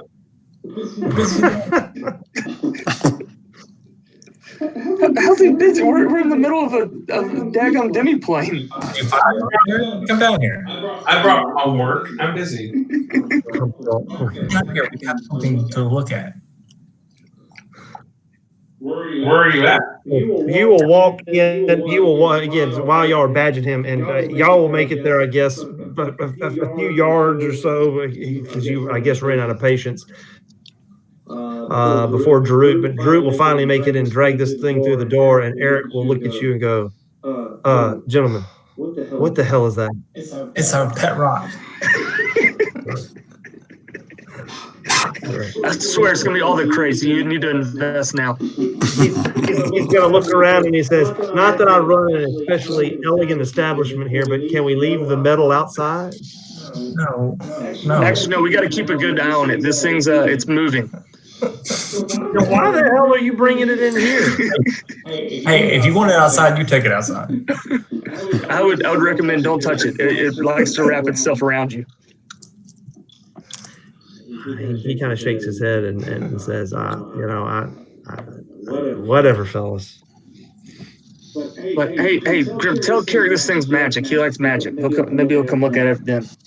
I want him to come down here and just give him a wooden stake and be like, look what we found.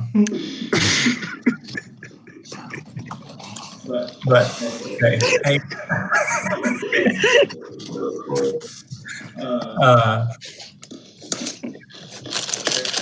Some magic metal he wants you to look at.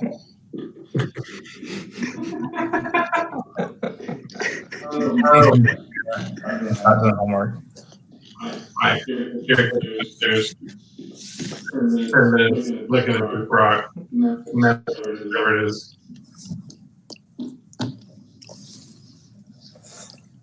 I didn't hear. You were cutting out on my end. Oh, I love it. I guess I would have to first, you know what? Carrick's not talking to anybody right now. So yeah, Carrick walked down and grabbed the metal because that's what the spell says. I'm going to touch it. Well, I'm not going to. If you go to reach for it, though, I'm going to tell you not to touch it. Okay. Why can't I touch it? Because if you touch it, it's going to try to wrap itself around you. Like I struggled for like a good 10 minutes getting it off my arm. Remember the carpet? Okay, well, I have to touch it to tell you what it is. So it looks like a big piece of metal. So clearly, it's alive or something because it wrapped itself around me. You have to find that vaguely interesting. Yeah. You like magical things, Carrick. This is right up your alley.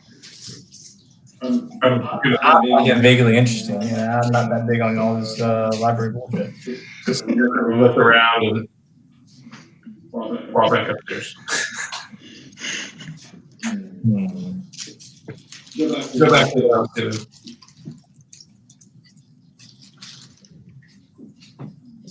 All right, well, I'm going to find something to tie this thing up to. I want to find something that's very sturdy as a part of the building and tie the rope to that. I'm just going to make an observation that my how the mighty have fallen. We're the day and age where we used to bring dragon heads home and place them on the mantle of bars. Now we're bringing metal. Hey, Drew, let's go put it in the basement of the church, and then I can stone over the top of it. Okay, I'm cool with that. Let's go. All right, let's drag it up there. I'm not even gonna make the strength test. So we're dragging this now back up to the church. Yeah, plus it'll be good to tell Donovich that, hey, we burned the house down for him. We're gonna do that anyway. That actually could be interesting. All right. So Drew and Graham are headed to the church. Yeah. I'm gonna help him drag it, so we think twice the amount. Yeah, we got the rope. We're dragging it. Yeah. Ivor and the lion and Baron are gonna go to the bar and get shit So faced Drew because they're tired of this bullshit. and Graham The line's coming too. He's having full. He's doing a majority of the pulling out. All right, so Groot, Grim, and the Lion head to the church. Everyone else is staying in the pub, I guess, to shoot the breeze. No, we're shooting the liquor at this point because this is fucking horseshit. For the almost hour it's going to take to drag this thing. It's sticking and clawing at the ground almost. I'm not even going to remove anybody's tokens from the church, so nobody else is here. But y'all are going to stroll in. Donovich has just been milling about. He'll see you walk in, and he seems to be kind of eyes glazed over. He seems to be just kind of he's still dealing with all that's happened earlier. Hey, cheer up, buddy. Burn the house down. He says, "Burned the house down." What house? The death house, the one you were telling us about. He says he kind of sighs and says, and then he kind of looks over and sees the metal that's tied to a rope like a dog, and he says, I don't know if I understand that I've been dealing with a lot, and so I may have not been 100% clear, but it will just simply rebuild itself. Yeah, let's come while we got some of the parts here. We're gonna throw it down in the basement, lock it in, and see what happens. He make a perception check. Perception? Locking into it. Oh, good Lord. I'm not perceptive at all, guys. We know this. Do I make one or just him? Yes, you're standing there. Make one. Okay, there we go. We have hope. You'll see his eyes dart, and you know how kind of when you like his eyes dart in the direction of where that would geographically be, kind of like down and to the left. When you say that, you kind of see a look on his face where he kind of hesitates. He says, I don't know if I would do that. Hey, no, that's not fair. You don't want to keep this thing here, and we burn it. I didn't hear what you said. Say it again. That's not fair. We burnt the house down, and we brought this here, and we killed your son. So we're locking this in the basement. Hey, the line, William, you need to go pray. And he will say, fine. It's not going to. He doesn't really know what to say to that, so he wouldn't know what question to ask. He kind of turns back to what he's doing, and he says, of course, he will say, in all seriousness, he says, again, I thank you for helping me, but in relation to that monstrosity, demonic monstrosity at the edge of town, it's been burned down many times before. Again, it's I believe the point in which it draws its power or its magic that gives it is found within. But I would, again, thank you for at least trying. Yeah, we're working on that. We'll get there. We're just starting here right now. Yeah, he 4 or 5 times, right? Huh? He says it's been burned down like 4 or 5 times. He says in his lifetime, yes. Maybe like a cat. Maybe it has 9 lives. He says one could only hope. But he does what you asked him to do. He just kind of goes back to milling about, minding his own business as y'all drag that thing, open the thing, and I guess drag it down there, and then tie it to one of the posts. Is that what y'all were doing? One of the pillars? He's gonna stone shape the door shut. Yep. All right. And I cannot open this until our next long rest because I'm out of spell slots for that. I guess I can cast it, but I'm not using a Vorthol spell to open the stone door. As we come back up, I'm just going to ask Donovich if he has any food around. He doesn't have any food that's worth anything. He says, I mean, I have a few, stale bread and things like that. Yeah, it sounds good. I'll just take a piece of bread if you don't mind. Yeah, he'll offer it to you. All right, thank you. And y'all will exit. Hey, keep on that, man. Keep on that, man. So if a piece of milk comes like inching up the stairs, could you come get us? He looks at you like you're bat crazy, but he says, I am, but do that. So y'all will, he'll, I guess, give you a hesitant nod, and then y'all will leave and head back to town and find yourself back. Is it at least nighttime now? Okay, we're at this point. Y'all have reached the point where it's probably 7 o'clock now. Yeah, the sun. Well, I say sun. It's dark. It's a lot darker now. It's than it would be during the quote unquote daylight hours. All right, as y'all kind of walk by, let's see. Great. Let's see here.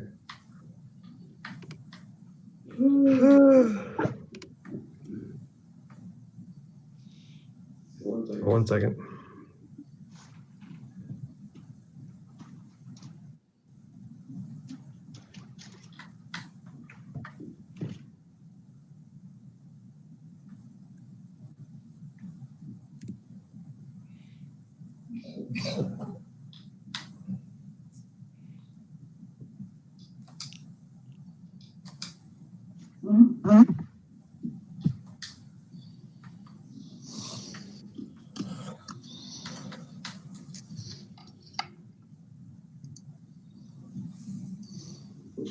Oh.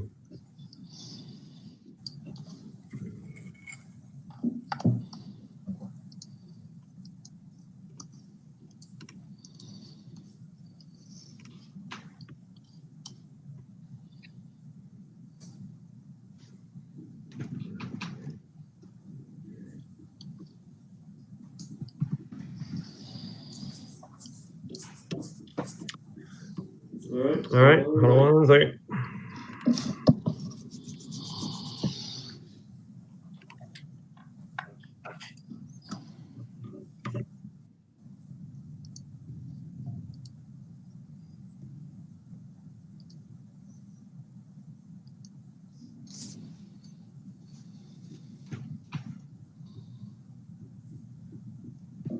I see that.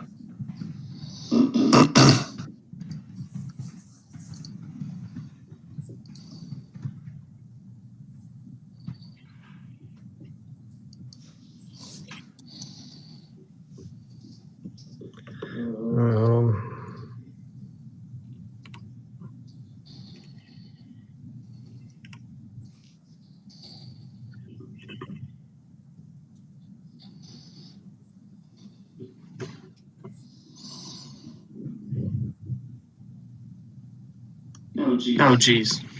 Well, All right, hold on.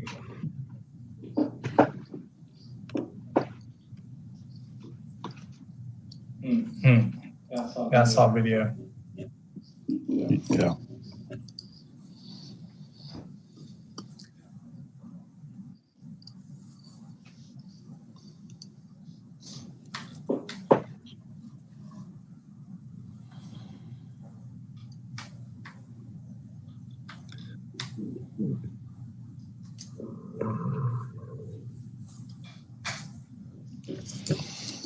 I don't know if you saw it. Everybody look at your chat window. If you have a chat there for you, it's for you. If you don't see anything, it's not for you.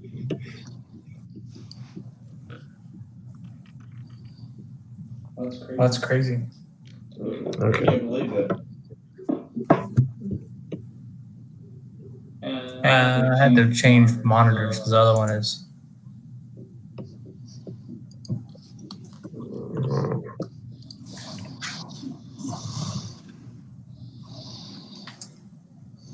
Probably should have done that differently.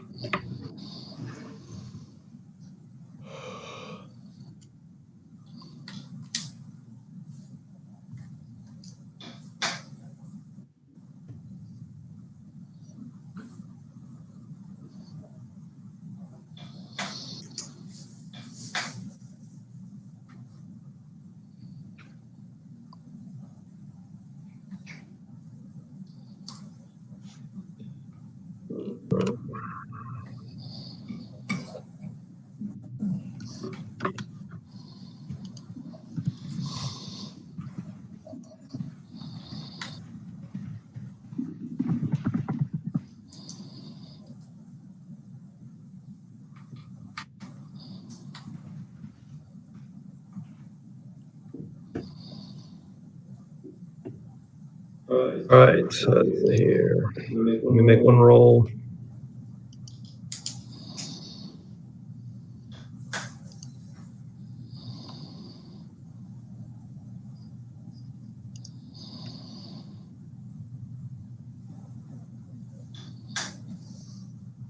And stat block.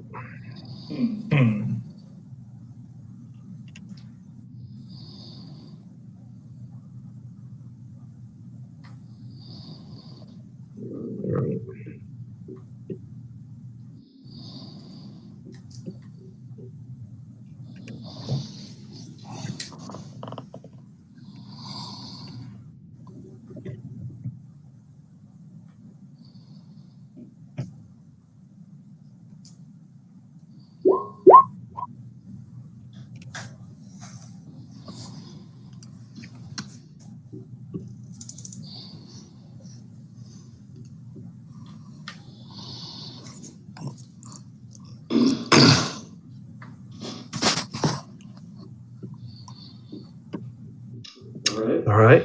All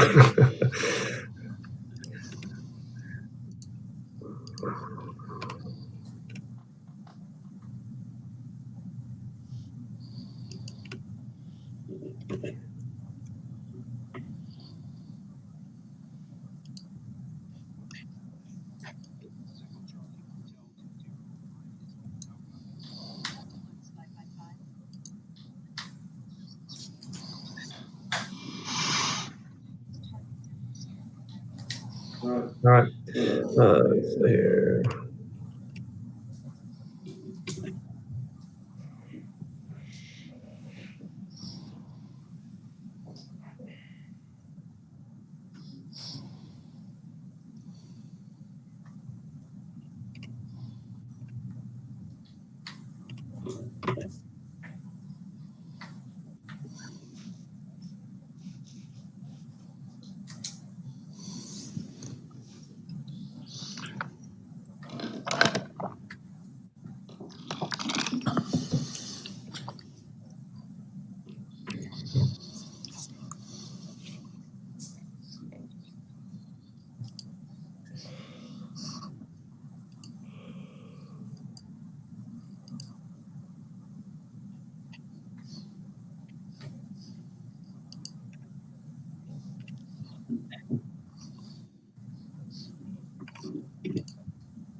Okay, got it.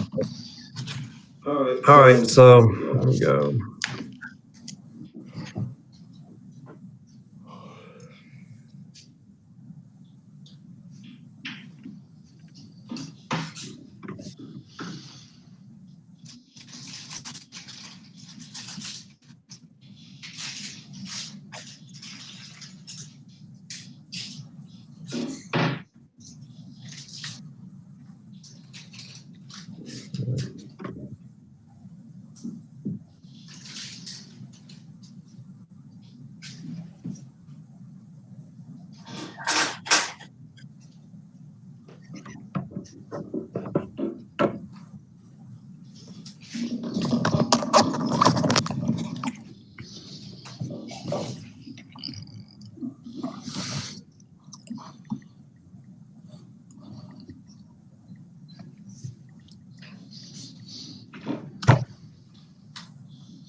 Okay. Oh, there we go. All right. All right.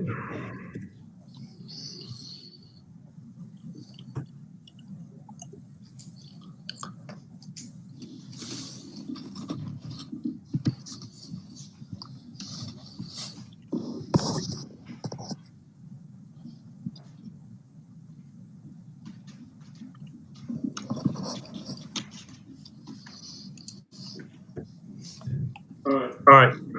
Sorry. Apologize for that. Been taking care of like multiple things.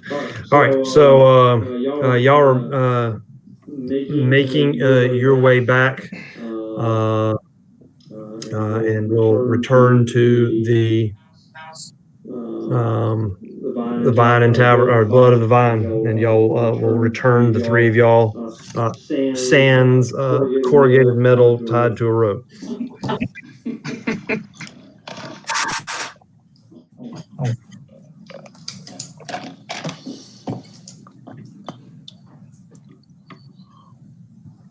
So, what y'all doing?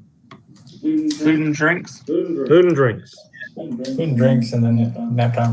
All right. Yeah. Drink and the food flow freely. I mean, we're not talking like, Iathir banquet here, but the meager things that he's able to offer, he offers without cost. Y'all are able to get your fill of drink and, basic necessity food. And he again confirms that the upper floor is yours to do with as you wish. He again thanks you, despite all that's happened. He continues to be thankful that he met you all, and that y'all. Most people that encounter Strahd in any form of capacity or any form of fashion, excuse me, typically don't either live to tell the tale or have bad things to say about the experience. And luckily, y'all kind of saved him from that. And so he again thanks you and wishes y'all a good evening.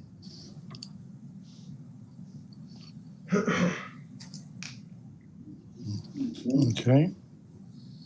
So I assume all y'all would go upstairs to your rooms.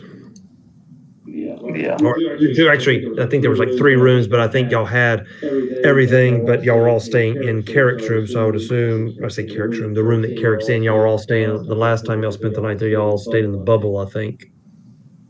We did stay in the bubble. Yeah. I'm not sure that's Yeah. what happens.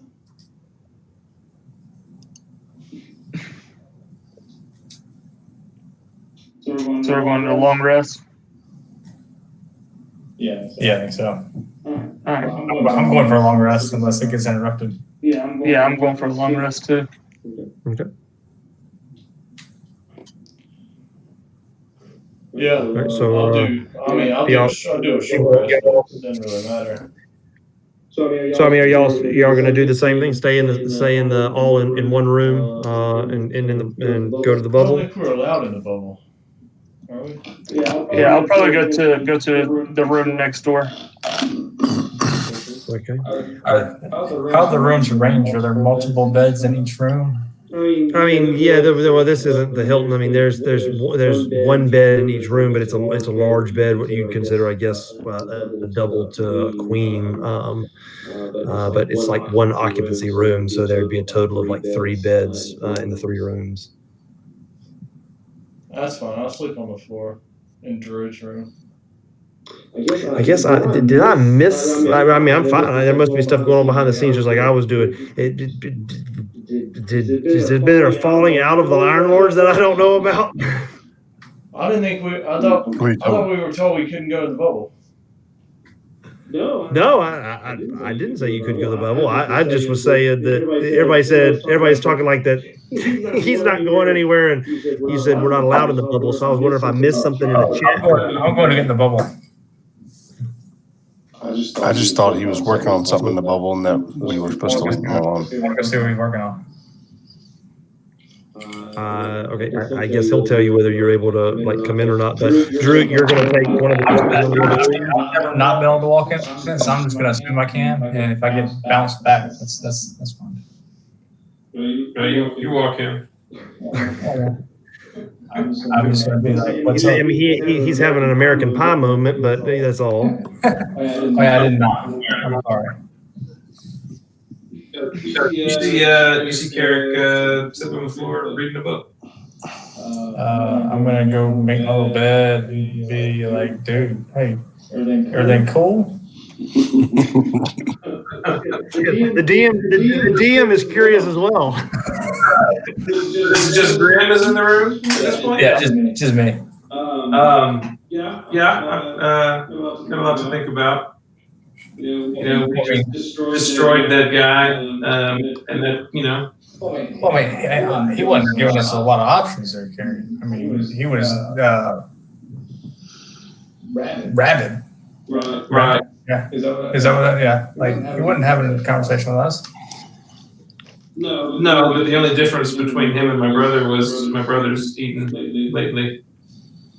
Well, yeah, I understood. Which would only make Drew want to kill him more. Well, I mean, that's Drew, right? Yeah. So I'm kind of questioning what we're doing here, other than killing Strahd. My goal was to try and save my brother. So. Yeah, but he was gonna kill us all. No, I mean, we gotta kill Strahd. We gotta get out of here.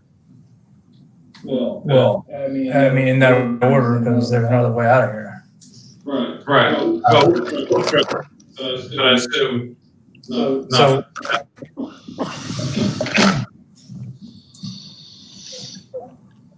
there's got to be a way to save your brother. You would think, right? I don't know. That guy just spent a whole year with his son locked in a basement because he couldn't figure it out. Well, he's a dum-dum. Honestly, I mean, he didn't look like the brightest tool in the knife drawer. Yeah. I mean, let's be clear. He never heard of a wall of force. So there you go. Dum-dum. What is a wall? Okay. I don't think I'm ready to kill my brother as Drew. Well, I don't think anybody would say kill your brother, dude. We're not killing your brother, okay? That's pretty much. But got a way to say it. But I mean, your brother is coherent. Let's face it. I mean, if we kill my brother, then I become king, and I can't go gallivanting around with y'all anymore. Well, you didn't go gallivanting with us tonight. We went and burned a house down. I was busy. Yeah. You missed the Kappa bonfire. It didn't even.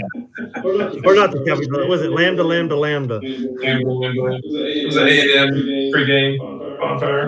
Was it had the big bonfire? Or was that Someone else. I'm Rush chairman. Yeah. I'm working on something right now that'll hopefully help me out a little bit, but in the meantime, we've got to figure out what to do with Strahd. If only there was a way to talk to this traveler person that my dead father told me about. That's harder to do here. We can't talk to half the people we normally talk to because of reasons. I don't know. But I both don't understand. As I summon my skeletal bird to my shoulder and look at him. Oh, there he is. Everything's better now. Yeah. Your bird. Right. Anyway. I'm not going to do that. Never mind. Um, I'm not going to do it. Never mind. I'm not going to do it. Can we? I'm gonna do it just because I was actually worried that Brandon was pissed about something. Okay. Brandon, It's Carrick's upset because his brother is a vampire. All right. Brandon's playing his character. Brandon's not upset. No. I really didn't know, but no. Here we go. This has been said literally. If we go back and watch the videos, 3 times, and y'all mention it 3 times, and no one has done it yet.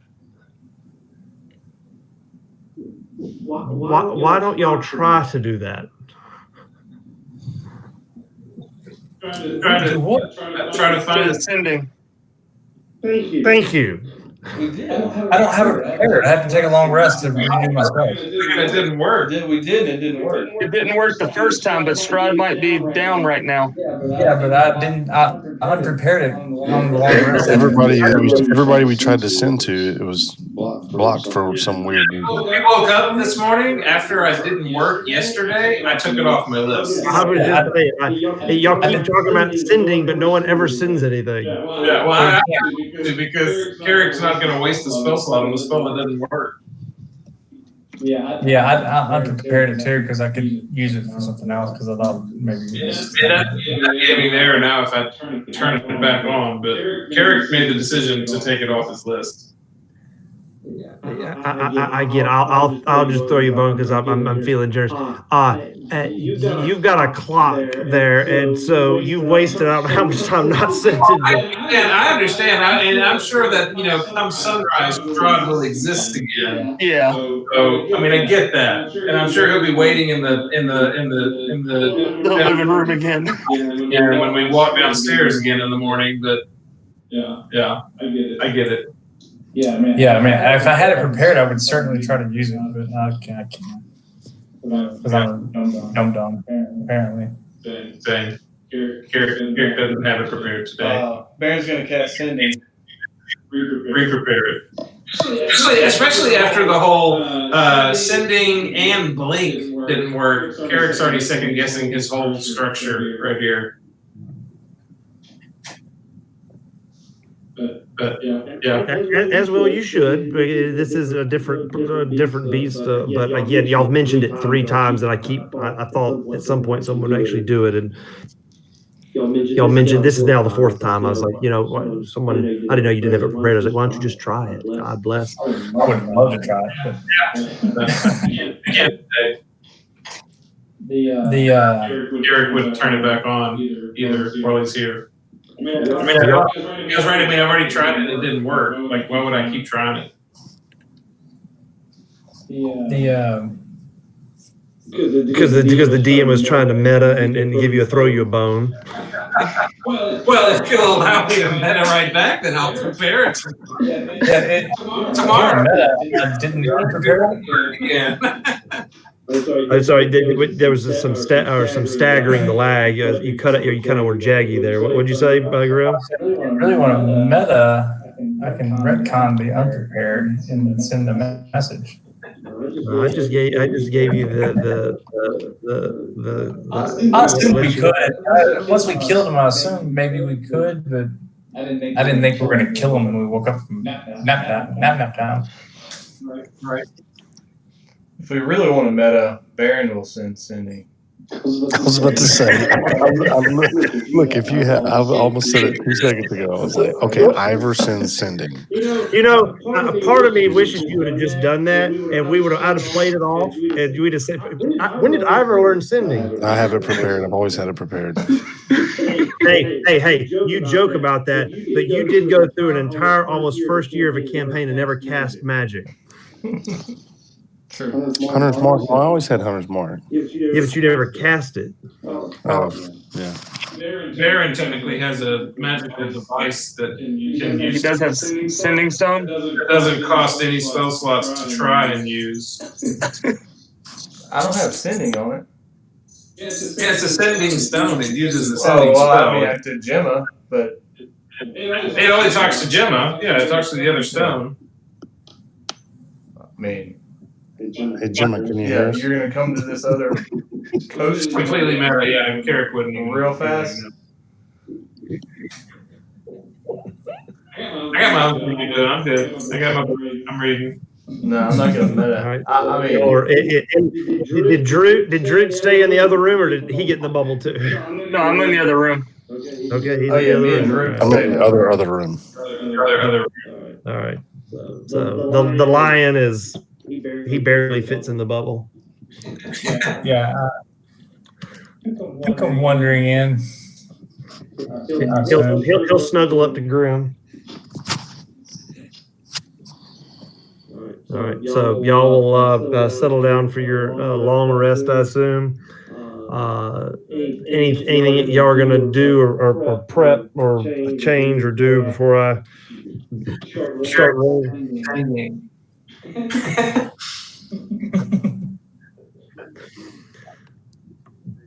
All right. I mean, the only thing I'm gonna do is I'm gonna change some spells on my list, but I mean that'll take effect when I wake up. Yeah. I just wanted to let you know now's the time to do it because y'all will all be with the exception of Carrick, who requires no sleep whatsoever.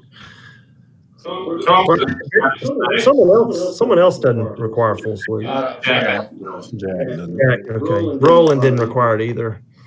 I missed that. We just need 4 hours. We're good to go after 4 hours. All right, so y'all will go through and uneventful night, and you won't hear any birds chirping, but your internal alarm will go off. You've done enough long rest that you know that you got a good full 8 hours of sleep, and again, you look out the window and it's the same Groundhog Day you've got, same overcast morning that it's been since you got to this godforsaken place.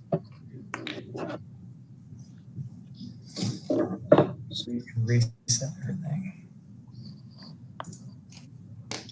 And y'all will come downstairs, and lo and behold, you'll see Eric doing what he always does, kind of tending the bar. Yeah. Unlike before, there are no patrons, no visitors, no nothing. It appears to be empty. What's out the window?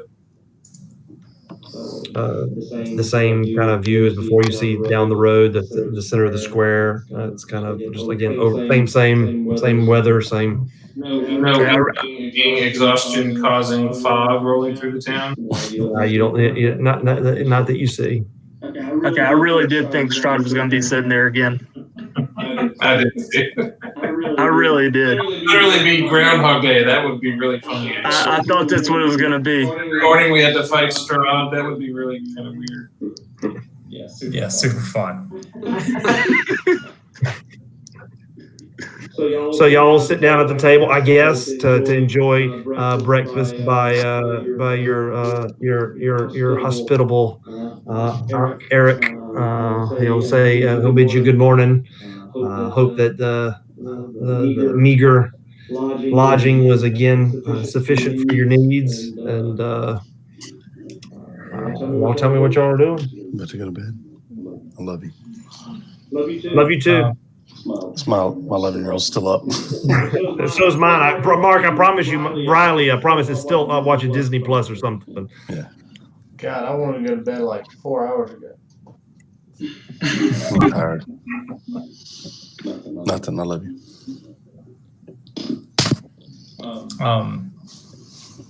Well, what do we want to do? Do we want to go chase the vampire hunter? Go to the castle? I mean, we already burnt the house down. Can I get some eggs and bacon I want and sausage. give me like a Do you have like a jalapeno cheese, an egg, sausage muffin? In his best old lady voice, he's gonna say the only thing we serve around here is tongue. Do you boys like tongue? I'm gonna put carrots. I'm gonna ask Eric if he's ever had duck sausage.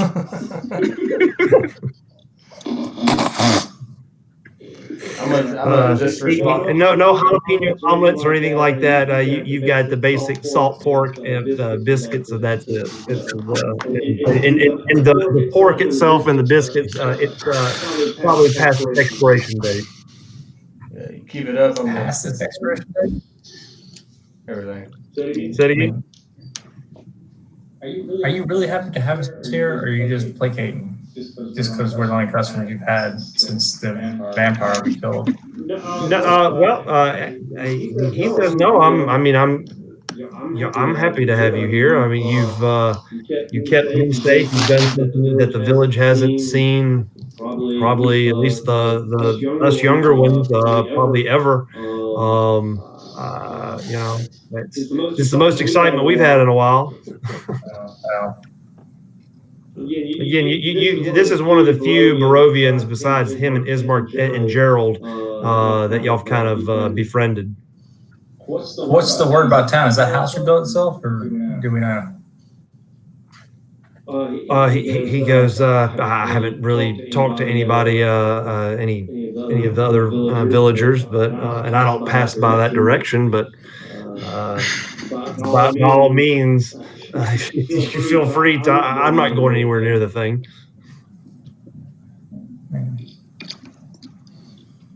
Once again, thanks for all the help. Well, I'm gonna grab my breakfast and go check out the house. Let's go to the house. Real quick, I'm gonna do a walk now. I don't want to go like knock on the door or anything. Okay. Oh, hey, let's go to the church first and see if our medal's down there. All right, I'm with you on that. All right. Well, we have no sense to drag all these tokens. Well, everybody going or just Grim and Droot? I'm gonna go. Okay. Ivor, Grim, and Droot will head that direction. Is the lion coming as well as we staying put? Oh no, he's gonna go. He had. Yeah, fuck it, let's all go. All right. Yeah, all right. Well, everybody will go. You'll finish your hungry man breakfast and you'll head to the up to the church. Okay. Carrick's gonna. Carrick's upstairs reading his book. All right. So, well, since everybody is going, we'll drag the token except for Carrick. We'll just pretend Carrick's not here. And we'll put Carrick in the back and Jack in the back since he's not here. I haven't restructured these tokens since the last time y'all were here. Hey, Grim, before you open this door, we might want to like step back, man. This thing might come like flying out this hole. It might have like some built up like energy, like momentum. Yeah, like it's you never know. It might fast forward through the whole town to get back to where it belongs. I'm with you. Yeah, we might let's give it a good kind of. Let's give it some space here. All right, so yeah, y'all walk in, and Donovich will he will be here. That's kind of where he is most times, and he'll kind of have this kind of depressed, beleaguered look on his face. But I mean, he'll acknowledge that y'all come in, as y'all kind of all file in through the door into the sanctuary, and I'll say, what brings you back, gentlemen? We're checking on the metal again. In the house. He kind of shrugs and says, "Have at it. You know the way at this point." And he kind of, just depressingly kind of, slumbers over to tend to his business around the church. So y'all will walk over to the I can't remember. It's the door open. To the trap door,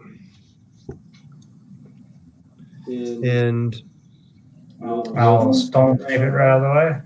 you'll unstone hinge it, and you'll head on down, and that post will be not post, but the metal tied to the post is right where you left it.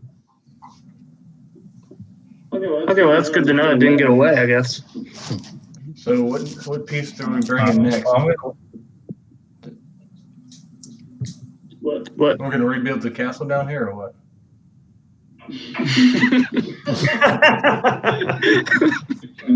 Brick by brick. We need a lot of fucking rope. It's basically how they get the little pirate ships in the glass bottles, right? You built. If we can stone shape and drag shit, we can move this whole castle right into the damn church. Well, let's go see if the house is actually rebuilding itself at this point. Yeah. I want to see if it's missing a piece. got like a gap in it, like a missing tooth, you know? That's what I'm That's what I was saying. looking for. We can reboot the castle right here. Or at least I'm going to go. Let's go look at the house. I want to see if it's missing just like a one little chunk. relocate it.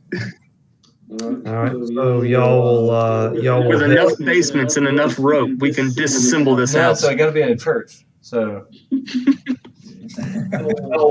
head back down to town and out the east, and you will make your way back to the house on Diebolt Street, and you will see that there appears to have been some work done. It's not rebuilt by any stretch of the imagination, but there appears to be some very slow progress as it maybe the bottom parts of the foundation, several of the beams are kind of upright now. It's maybe if it was a burnt to crisp wreckage that was just a slump of smoldering remains, and that's a zero. It looks like maybe it's about 15% what it used to look like. who's working on it right now? You don't see anybody or anything. It just pieces kind of are just every so often very slow at a snail's pace, seem to be moving. Let's go get one of those beams and take it back to the church.